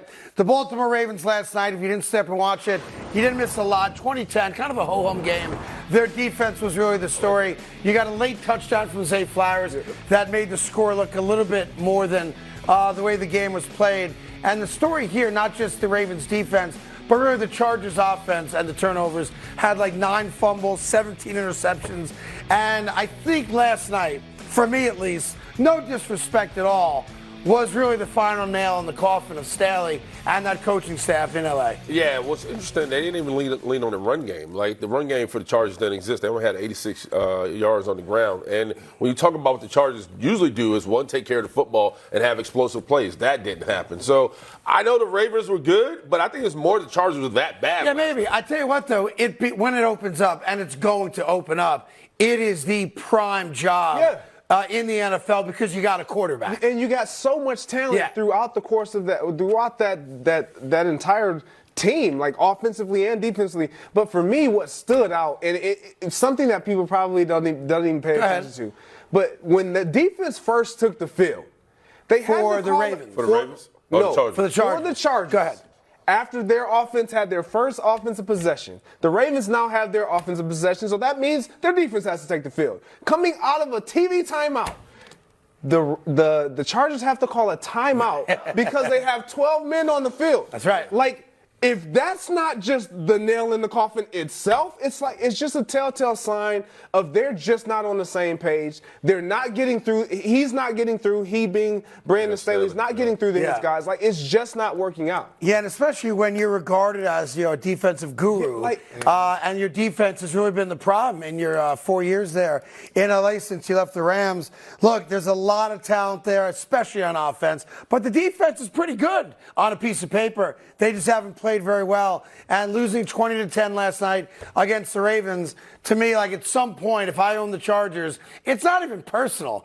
It's like, what else am I supposed to do? I paid the quarterback, right? We got everybody here. You're supposed to be the guy, and year after year after year, I brought in a new offensive coordinator for you. A guy that likes to throw the ball deep. I know I've got the quarterback, and in today's NFL, if you have the quarterback, let's be honest, there's about 17 teams that don't have a bona fide franchise quarterback in the NFL. The Chargers have one. At some point, you have to push the Kansas City Chiefs for the division title and then make the playoffs and win a playoff game, and they haven't done that. They had a historical loss in the playoffs last year, and I thought that would be the end of Staley. So he's not going to last through this year. But one thing watching the game yesterday that really had me encouraged about the Ravens was this sort of three-headed monster at running back. It's like Keaton Mitchell, and then it was Justice Hill, and then it was Edwards. And I was like, I couldn't even recognize who was who, but they've got a bruiser in Edwards, and a speedster in Mitchell, and it was like, when they lost Dobbins, we were all like, oh, this is going to be tough. Sure. But and the way Likely has stepped in for Andrews, it just seems like their depth really showed last night. It gives me encouragement about this team moving forward. They had 197 yards on the ground, but I think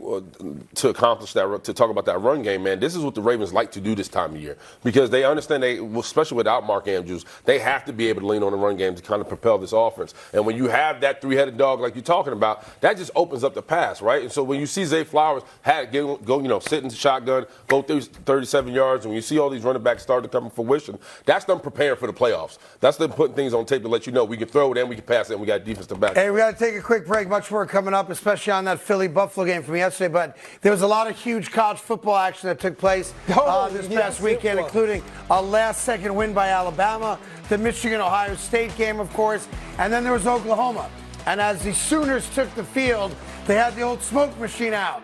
And then hilarity ensued when they over-smoked the entrance for the Oklahoma Sooners. Play the video, guys.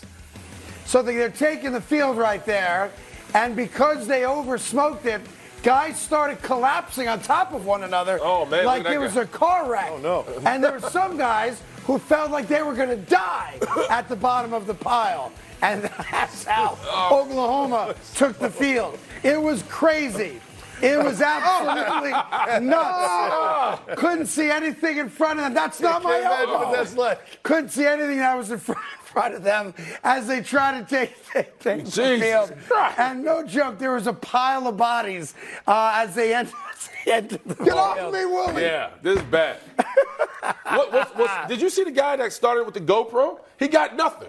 There's a guy that ran out the tunnel, he had the GoPro. He's looking like, where did all my guys go? Look at him. Look at the guy with the GoPro. He's like, where's my guy? Big 94. No joke, it was like one of those Autobahn car wrecks where you don't see through the fog, and 17 cars back just start piling on top of one another. And that's how Oklahoma entered the field. There's people crawling out of the smoke. That's just the worst thing about it. I once really saw the smoke, she was like, we joined the jar. Hey, we got a jar. Instant reaction. We got much more football coming your way, including First and Football. And we'll give you an update very quickly on what happened with Michigan, Ohio State, Georgia, Alabama, and all those teams that are now vying for the playoff coming up. Plus, we'll answer that question. C.J. Stroud, Trevor Lawrence. It was a great game. Is that what we're going to get for the next decade in the AFC? Yeah, by the way, how did Michigan get into that game? It was game of the year, Michigan, Ohio State. Last game without Jim Harbaugh on the sideline. Back and forth we go. Michigan took care of business, though. They've beaten them 3 straight times now. Yeah. They've beaten Ohio State. So Ohio State drops to 11-1. They're on the outside looking in.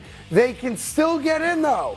If Georgia beats Alabama in the SEC title game, obviously if Michigan takes care of business against Iowa, you could make the argument Georgia 1, Michigan 2, Washington 3, Ohio State 4, and then Florida State is on the outside looking in. You could also make the argument Florida State gets in, and Ohio State, because of the one loss, doesn't get in. Here's the good news for everybody. Next year, 12 teams get in, and all of them would be in.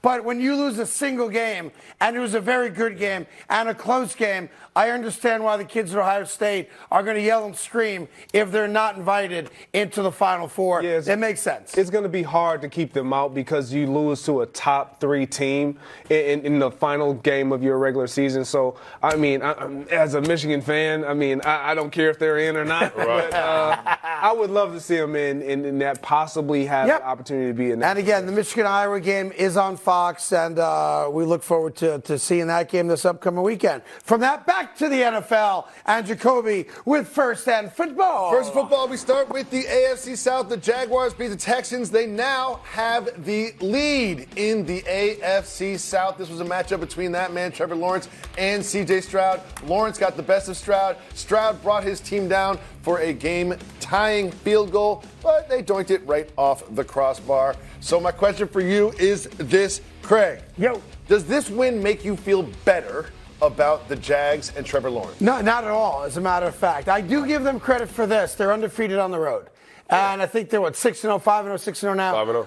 On the road, and that's very hard to do. Mm-hmm. So I want to give them credit for that because they're going to have to win road games if they think they're good enough to make a run to an AFC Championship game or even a Super Bowl. I don't think they're there quite yet. I don't trust them. Now, remember, they lost by 20 when they played the same Texans team before the emergence of C.J. Stroud as a legitimate top 10 quarterback. Plus, the Texans had a lot of opportunities beyond just, a 58-yard field goal to tie the game late.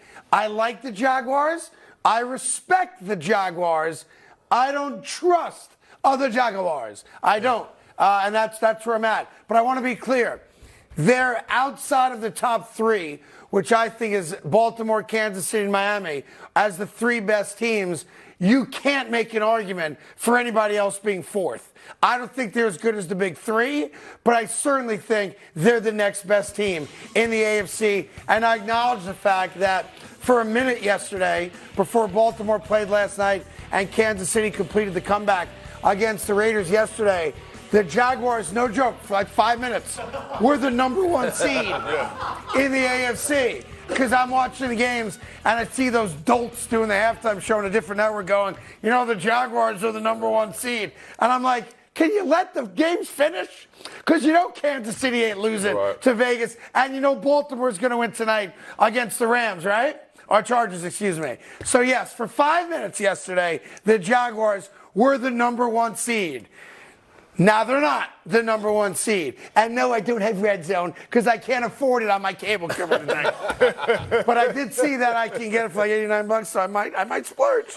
I might splurge. But I'm a 1 TV guy. I watch what you show me, Fox. Keep showing me the good games. That's all. Yeah, I mean, you got to respect them. I respect their defense. They had 4 sacks yesterday, and they got 20 on the season. So right now, you talk about this front being able to get after the quarterback, and they put together alongside the I have a question, though. I'm sorry to belabor this. Here's what I don't understand. No disrespect to Amendola, the kicker, for the Houston Texans, right? You're playing indoors. I don't understand how an NFL kicker today, kicking indoors, can't reach the goalpost from 58 yards out. Well, that was it. I don't understand that. It looks like he got too much height on that. You got to drive. I'm going to throw something at you. You got to drive that ball. Whatever, dude. But he's never kicked from that far. He's an NFL kicker. He wasn't like 3 weeks ago. Whatever. I don't understand that. I got a dude in the rain in Philadelphia kicking a 60-yarder with plenty of leg. I got a guy indoors with a chance to tie a game short, miss it left or right. There's a reason, to Jacoby's point, he was on the shelf prior to 3 weeks. I went out to Jets camp at no problem kicking field goals, right? I'm 50 years old. All right, I have a double sports hernia, and I can still kick the ball better than that guy. Let's take a look. Let's take a look, Craig. You can take a look all you want. Yeah. They're going to show BS videos, what they're going to show, because they don't like me upstairs, because I hold them accountable for all their mistakes all the time. So, go ahead, show me missing a kick. This is about, 20 out? That's a 59-yard field goal. Yeah, look at that. Bang! Yahtzee. Right through. Oh, man. It's so bright, it's hard to see where that ball went. Yeah, we don't even know. I don't know where that ball went. I was there. Clearly, I made it because I'm walking it back another 5 yards. man. But you get my point. And I will say one other thing about this game. And I don't know why, because I don't gamble. I have no financial interest at all in the outcome of these games. Right. Man, I wanted him to make that kick so bad. I did too. I wanted the Texans to win that game Me too. so bad because I know it's going to happen to me all day today. Oh, you'll get dragged. I can't go on Twitter today. Moving on to second down, County. and the Broncos beat the Browns wire to wire to win their 5th game in a row. They now tie the Eagles for the longest active win streak. Craig, you just kind of power rank the top of the AFC. Why don't you consider the Broncos upper in the upper? Because they're not very good. I mean, that's why. I give them credit for winning 5 straight, and that's a major accomplishment for them. I don't want to take that away from them. And I'll acknowledge Sean Payton as well. I'm not a big fan, but Sean Payton's done a great job in turning this season around, and they're very much in the playoff conversation as well. I just don't think they're very good. I mean, that's it. Like, I give them credit. They're winning ugly, kind of Steeler-esque, Sure. right? They've changed the culture of that team where they're winning close games, to buy in, where yeah. they're not losing games, in the last possession or two, which was kind of emblematic of their problems a year ago with Nathaniel Hackett. And now they're starting to beat good teams as well. Like beating Kansas City to me is the watershed moment for Denver this year. But I take nothing away from the great job, and it's been great, that Sean Payton has done, even if they don't get in. The fact that he has turned around a team that gave up 70 points in an NFL game and salvaged the season and is now playing meaningful football going into December, what can you say but tip your cap? Greg here, and Greg before the season said that the Broncos were going to be Super Bowl contenders, and we laughed at him. Scoffed After week at 1, week 2, week 3, week 4, week 5, week 6, we laughed the entire way. We even said that take was dead. It was on his deathbed and gone and buried. Greg, it's back. Look, I spent a lot of time in the hospital down the hall In the with same Daniel sweater. Jones, and things didn't turn out the way I hoped. Can I ask you a question? But, like, if you need a couple bucks for shirts, I'll help you out. Look, I was there this morning. Bringing the time. Plus, to be fair, I saw Sonny Bones in Minnesota. He's fine. Yeah. Doing damn good. But they're back on life support. Yeah. Look, they're not Super Bowl contenders, but they're a good story. But you're saying there's a chance. There's a chance. There's a chance. Like I said, their defense has 15 takeaways in the last 4 games. Russ had his first rushing touchdown yesterday, 134 yards in the air. I mean, they're playing good, man. I mean, you gotta respect them. Again, you guys are crazy. How? America, I'm here for you. They beat the Browns, dude. And they also beat the Chiefs. But yesterday they beat the Browns with no quarterback. You can only beat who's on your side. I understand that. And look, And first of all, the Browns are in trouble. Let's put it. They don't have a quarterback. Myles Garrett is thing, and they had 5 fumbles yesterday. That's bad. Why can't I say something nice and not be attacked? I give the Broncos a lot of credit. I give Sean Payton a lot of credit. But the Packers stink. Great win against Kansas City. The Bills are dysfunctional. Sure. That's week 2 of the Dobbs experiment in Minnesota. And the Browns don't have a quarterback. So they play the Texans in Houston. And I'll say something about Houston. They've been beaten down since all the Deshaun Watson nonsense and the ownership and GM, all that crap, right? For the last 3-4 years now. Mm-hmm. Watching a lot of that Houston-Jacksonville game yesterday, Denver's walking into a hornet's nest. That building was awesome yesterday. If they go into Houston and beat the Texans off a loss, I will tip my cap and tell you the Broncos are getting in as a wild card team. But I don't think that's going to happen, and neither do you 3. I don't know. True. The defense, I believe because of their defense. The defense is playing a lot better. All right. Was that first in football, or was that something that was?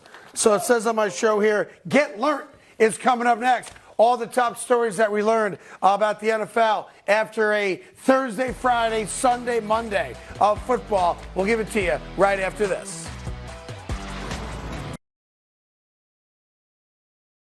Welcome back. Time now for a little segment we like to call Get Learnt. Get Learnt. These are the biggest stories from the NFL this weekend that we learned about. Number 1, the Buffalo Bills are the best team not in the playoffs currently in the NFL. as they go toe-to-toe yesterday with the best team in football, the Philadelphia Eagles. Yeah, I don't agree. I think it's the Houston Texans. I think yesterday they had an opportunity to win that game or shock the world, and they did. Badly, Josh Allen played out of his mind, but this was a big one. They must have. Why? Because the next 2 games are brutal. Yeah. KC and Dallas, you needed one. So this is a tough one. They scored 30 points against the best team in the NFC on the road, had ample opportunities to win that game.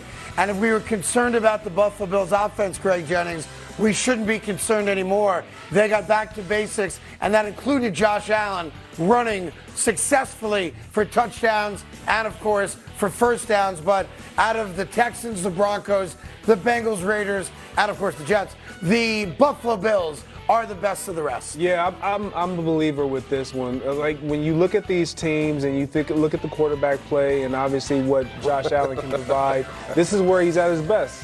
When his back's against the wall and he's able to play just hero ball, and they need him to be all that he can be. So this defense is not as bad as they've been made to be with Willie here, but I just like this team. I don't know how they get in, but they have a chance to get in. They go 4-1. They Bye-bye, get in. Buffalo. And remember, the big play of the game for them, 3rd down and overtime. Gabe Davis wide open, man coverage, and he goes left. The pass goes right, and that's 2 guys not on the same page. And we do have to find out today, why was Stephon Diggs off the field as much as he was on key 3rd down plays for the Bills offense? But I learned a lot about the Bills yesterday. The Bills can hang with anybody. Yes. And they are the best of all those teams, not currently in the playoffs. If you're not going to win, Craig. That's a very good question, Willie, but that's not on the sheet. Okay, all right, the second thing I learned yesterday, the Pittsburgh Steelers, your Pittsburgh Steelers. There we go. There we go. And the Indianapolis Colts are the 2 worst teams that are in the playoffs right now. So the Bills are the best team out of the playoffs. The Steelers and the Colts are the worst teams in the playoffs right now. Listen, you can put lipstick on a pig and I'll still kiss him. Bottom line, 4 sacks yesterday, over 400 yards offense. Kenny Pickett look amazing, right? Yeah. The run game, defense, 4th sack. What else do you want? Sacks. Touchdowns, run game. We had it going. If you look at that, I would say the top 3 teams on that graphic in the hunt are better than the 3 teams in the wild card spot. Right, but you know what? They're not there. Yeah. All right, so let me do this. Yeah. Let me amend what I learned this weekend and say this. The Steelers, the Colts, and the Browns are the worst teams in the playoffs. But they're there. While the Bills are the best team out of the playoffs. And everybody else is looking out, Craig. See, it is Cyber Monday. You got an extra one just for coming I just by. need it because the camera's All on. right, number 3. Something I learned. I like to breeze. Thank you, buddy. Sean Payton. I'm going to say it because I told you I'd never lie to you. Are you going to say something nice? Sean Payton's a really, really, really, really, really, really good coach. Okay. And Dion isn't. Yeah. How did Dion get in there? Because I feel like someone's got to say the truth. Yeah, look at them. 1-5 out of the gate. 5-0 over the last 5 weeks. Their defense has really cut the opponent in half from over 30 points a game down to only 16. Obviously, lots of takeaways and the point differential, which is huge for them because they're going to play a lot of close games. But give Sean Payton credit. It's not over yet, but the turnaround is, frankly, I don't understand it, Greg Jennings. I don't get it. Yeah, it's 1-5 to 6-5. Yeah, what are we talking about, Willis? It's really been impressive what they've been able to do, and you talk about it, the creating of turnovers and takeaways from this defense. But for me, it's just been the buy-in across the board. Russell Wilson and Sean Payton, you see their relationship, the vibe between the 2 of them appears to be a lot different. And so when you have your 2 leaders on the same page, it just trickles down throughout the locker room. And give Russell Wilson credit for this. For a man who's accomplished a hell of a lot in his NFL career, including a Super Bowl, right? The fact that he was dragged through the mud all last year. And he was. Deservingly so. And the fact that even once Sean Payton got the job in the summertime and the first couple weeks of the regular season, Sean Payton treated him with tough love. Yeah. Yep. Now, some guys don't react well to that, especially guys who are very accomplished, who've already put all the money in the bank. To Russell Wilson's credit, late in his career, he responded to it.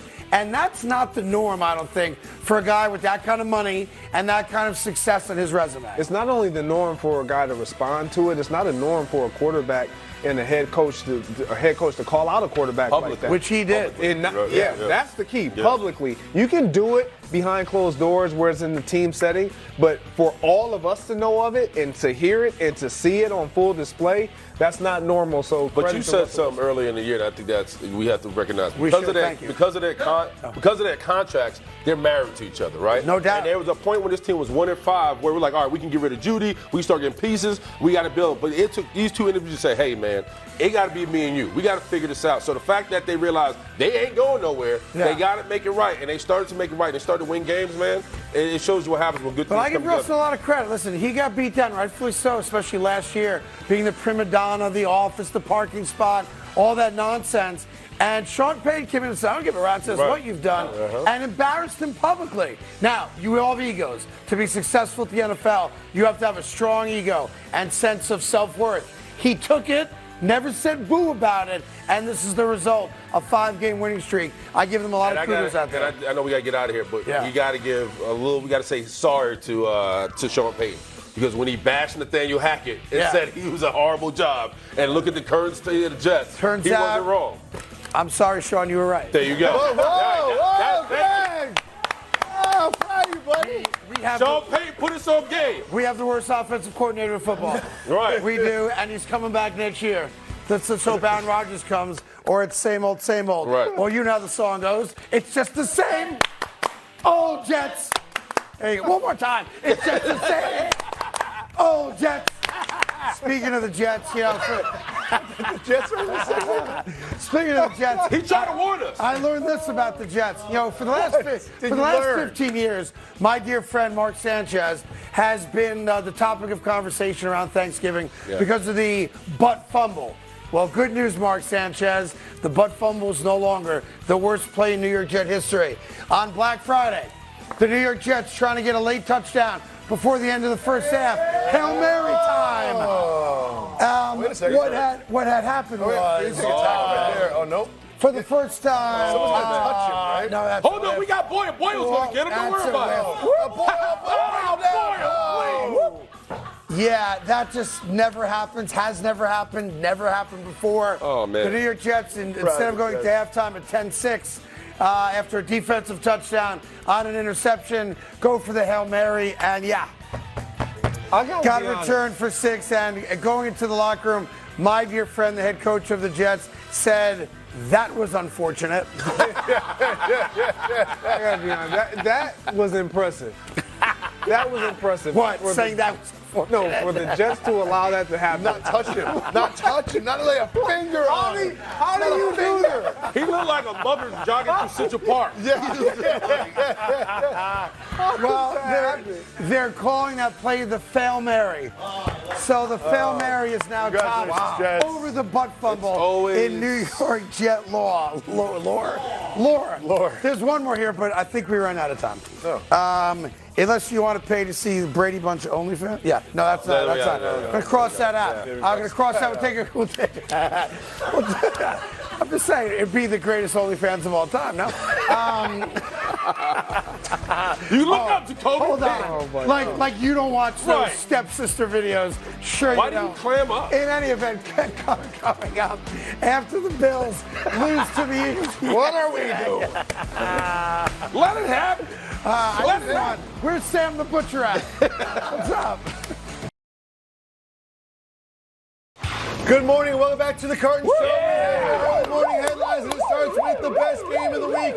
It was Jalen Hurts and Josh Allen going back and forth, and that touchdown in overtime gave the Eagles the 37-34 win. Let's first start with the losing side of this contest, the Buffalo Bills, a team that I care about a little bit, and I am now very concerned about them making the playoffs. Can they possibly turn things around, get some big wins, get into the tournament? Yeah, I think they showed you yesterday they're good enough to do it. The question is, do you have faith that they will do it, right? So they have the bye week, which is good for them. You kind of lick your wounds a little bit, get everybody back for the stretch run. Just mathematically, you got to go 4-1. Because you're on the outside looking in at 6-6. I don't think 9 wins gets anybody in. I think 10 is going to be the magical number. And then you need to obviously get the benefit of some tiebreakers along the way, which is going to be tough for them against some of those teams. That being said, you saw yesterday that when Josh Allen plays to the level he played yesterday, they can play with anybody. Now, I don't think they're going to run the table and win 5 consecutive games. I don't think you guys do either. But we learned that this team, and what's so frustrating about them, is they've got the ability to play with everybody and anybody. And yet, they also have the ability to play down to competition, as we've seen them do, obviously, all the way back in week 1 against the New York Jets without Aaron Rodgers after the 4th play. So they're this weird enigma. They've got talent. No one's going to argue that. But now I also question a little bit some of the play calling and some of the coaching decision, starting with Sean McDermott. What I don't understand, when you have one of the great wide receivers in the game today, in Stephon Diggs, who you got to get the ball to, because on any catch he's got a shot of taking it to the house, right? Why on 3rd down yesterday, he's only targeted twice. Why a guy I've never heard of, Trent Sherfield, gets the same amount of targets as Stephon Diggs. And then I'll take it one step beyond that. There were at least 3 times in that second half where they had a 3rd down and the announcers made the point of saying he's not on the field. Why? That I don't understand. And I don't think they took him off the field. So I don't understand why your best wide receiving threat is not on the field. Yeah, I personally don't know why. I know Gabe Davis was having a day, but overall, your best receiver, the guy who normally says he wants the ball in the most crucial situations, wasn't on the field.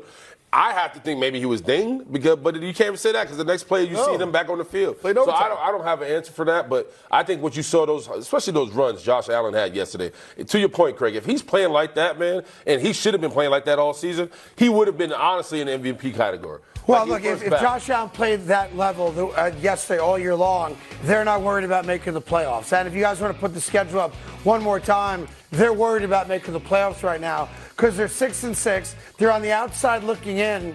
Tiebreakers do not favor them against a lot of teams. And you come out of the bye week with Kansas City, and I don't know, I'm not sure if I learned anything about Kansas City yesterday against the Raiders, but if that offense is back even a little bit, that's a problem for Buffalo. But I wouldn't even be worried about the next 2 games if they could hold the lead. Like, they can't hold the lead. They haven't been able to hold the lead because you know Kansas City's going to score. You know Dak and company's going to score. You know the Chargers, as bad as they are on defense, they can score. So it's like you find yourselves in these situations. It doesn't matter how well Josh Allen plays. The defense can't hold up. Look, I think when you look at this team and they're 6-6, obviously they still have a chance to make the playoffs. Sure. Jacoby, you're a Buffalo Bills fan. You're questioning whether they can get in.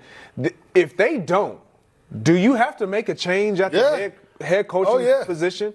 Because Sean McDermott, although he's been a very good head coach, but he hasn't been able to get this team over the hump. And so you naturally will start to think, well, we got to find a guy that can really allow us to get over the hump. And Sean McDermott has not been that guy.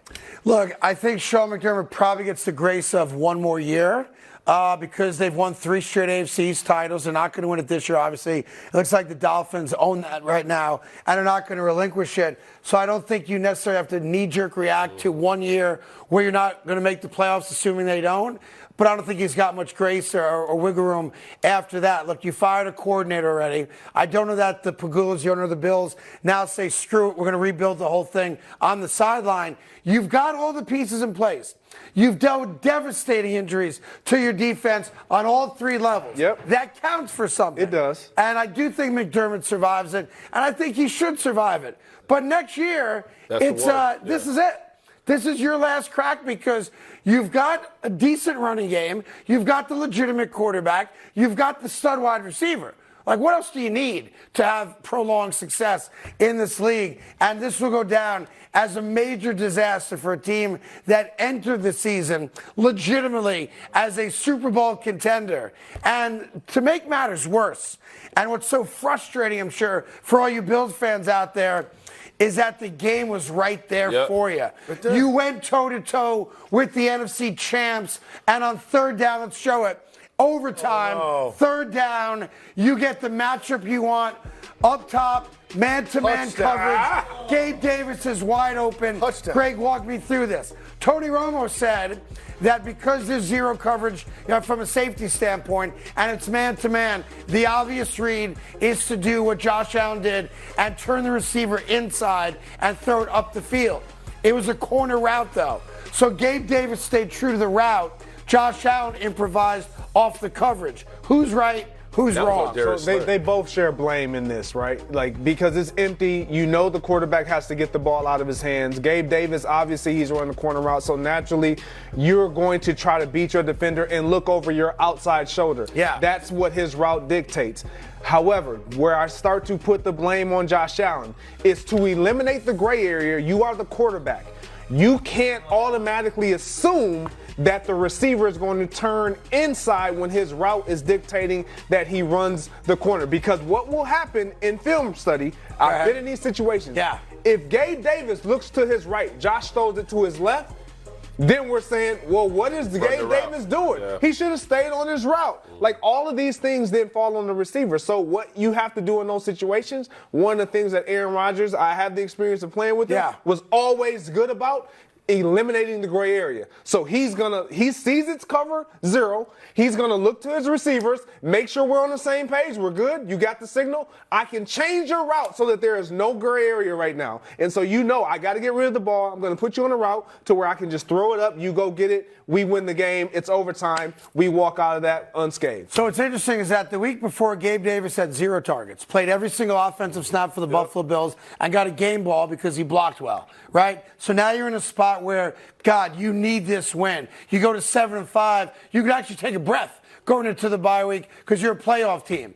And to not be on the same page for guys that have played together for a few years now, I find crazy. Yep. Because if all it takes, if I'm the quarterback here and you're going to be Gabe Davis, right, is for me to look at you and wink, nod, or say something, like whatever the code word would be, to run up the middle.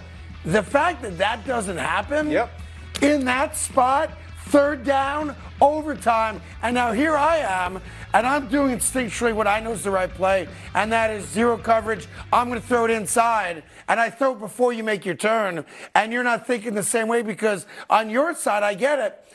I got my guy beat. Yeah. I'm 3 yards behind him. I'm turning left for the corner route. Easy peasy.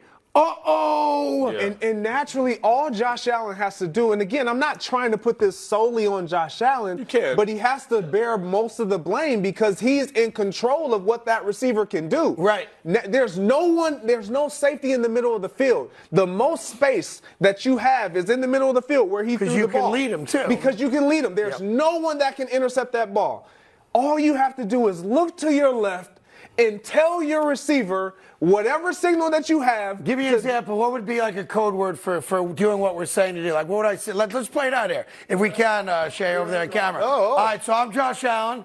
You could be Greg Jennings. Yeah. All right? Okay. So I look over left. It's 0 coverage. What do I say to you? You don't even have to say anything. You give me a little inside, little something. I want to say something. You want to say something? Yeah, I want to say something. Say run. I want to say something. What? No, you can't curse on. I want to say something. What do I say? It means hot dogs. No. Hot dogs. Hot dog. Hot dog. Hot dog. Hot dog. Hot dog. And I go back. I lay right in there. We money. Game's over. We won the game. Jacoby's happy. We're all over here talking about remember what happened. Remember what happened on the last score of the game for the Bills. All right? Stephon Diggs hit it with the eagle, started doing the bird, right? Oopsie doopsie. You never do the bird prematurely. Wow. I did once in high school, but we all did. But you never do the bird prematurely, and Stephon Diggs did. He did. Came back and bit him right in the There's hiney. also the 59-yard field goal where the Sean McDermott called a timeout.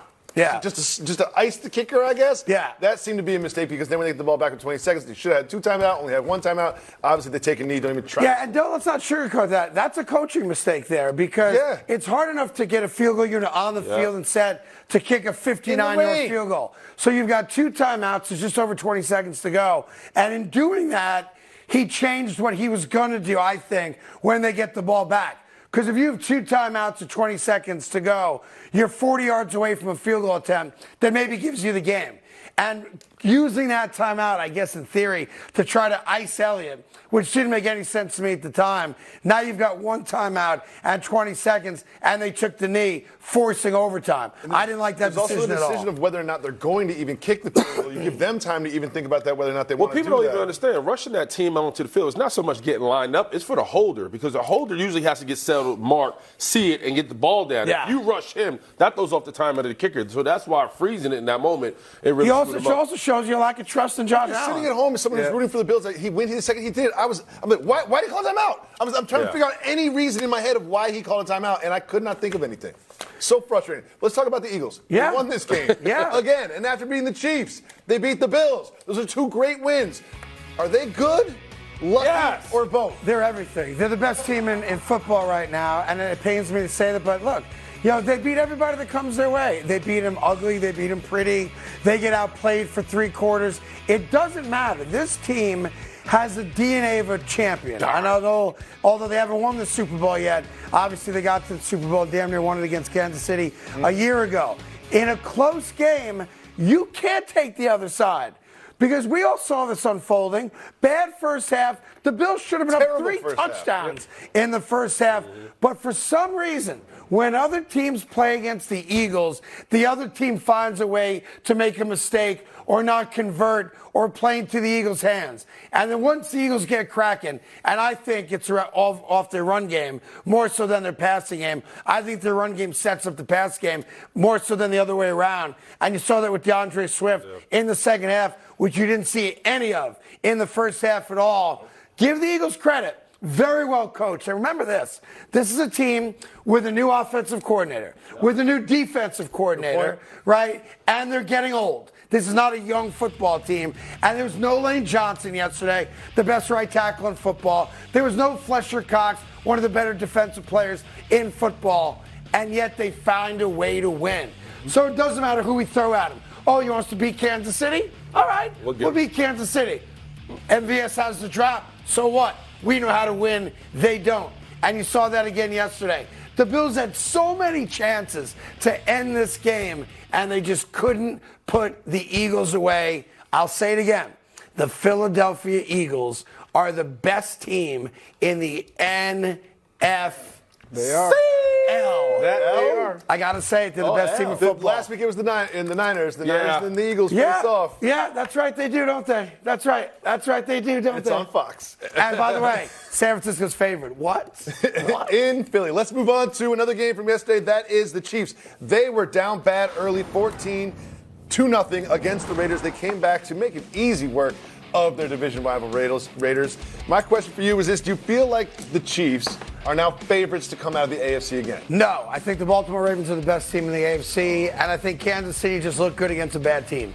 And we got it all twisted the last couple of weeks, thinking that the Raiders were suddenly a good team, and everybody forgot that they beat the Giants and the Jets. Woo! I can put together an FS1 team now, compete against the Giants and the Jets right now. No problem, right? I got 2 wideouts and a left tackle. Guard, sorry. Tackle, guard, Tackle and guard. center, big fella. Don't matter to me. Exactly. So, look, Kansas City did what I thought going into the game they would do, and they had to do. It was time to stop messing around and keeping bad teams alive in the second half. And when they were down 14-0, I think we all said the same thing. No way. Yes. What? Here we go again. And then 31-3 later, You blinked, it was a wrap. Yeah. I don't think I learned a damn thing about the Kansas City Chiefs yesterday, other than Mahomes is 10-1 now against the Raiders, and they're just a better team, top to bottom, than what Vegas is. And we can kind of slow the roll on what a great job Antonio Pierce is doing in Vegas. Not his fault,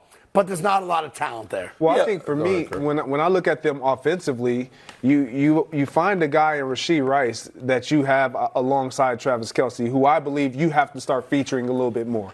Because even though he's a rookie, he's been probably your most consistent. Watson has been okay consistently. But for me, you have to have somebody that you can depend on.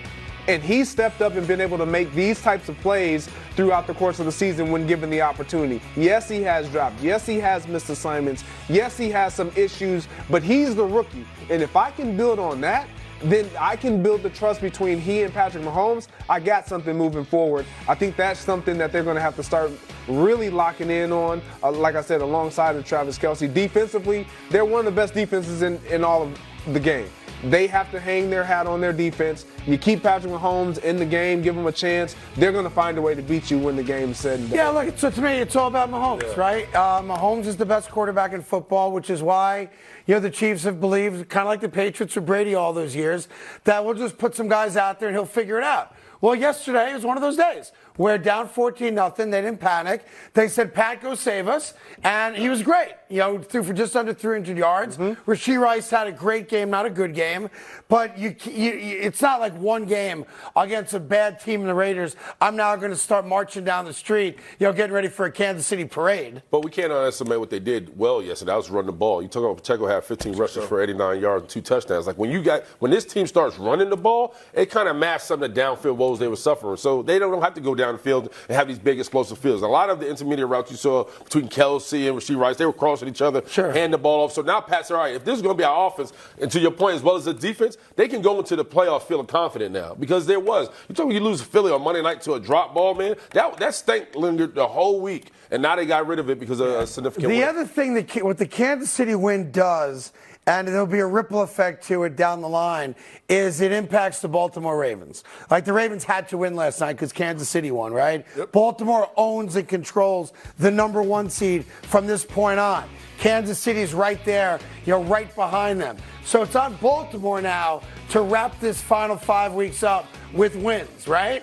And that's, to me, the storyline of the AFC on the top echelon is, can Baltimore hold Kansas City off? Because Kansas City, to me, represents the biggest threat to Baltimore's number 1 seed, more than Miami does and more than Jacksonville does. If Baltimore can hang on, the Ravens are going to the Super Bowl.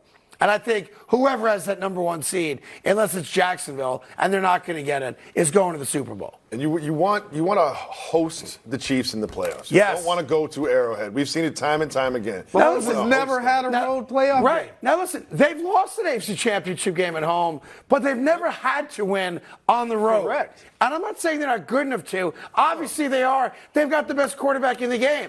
But it would be interesting to see what the Chiefs do if they have to play a road playoff game. It's going to be a great week here.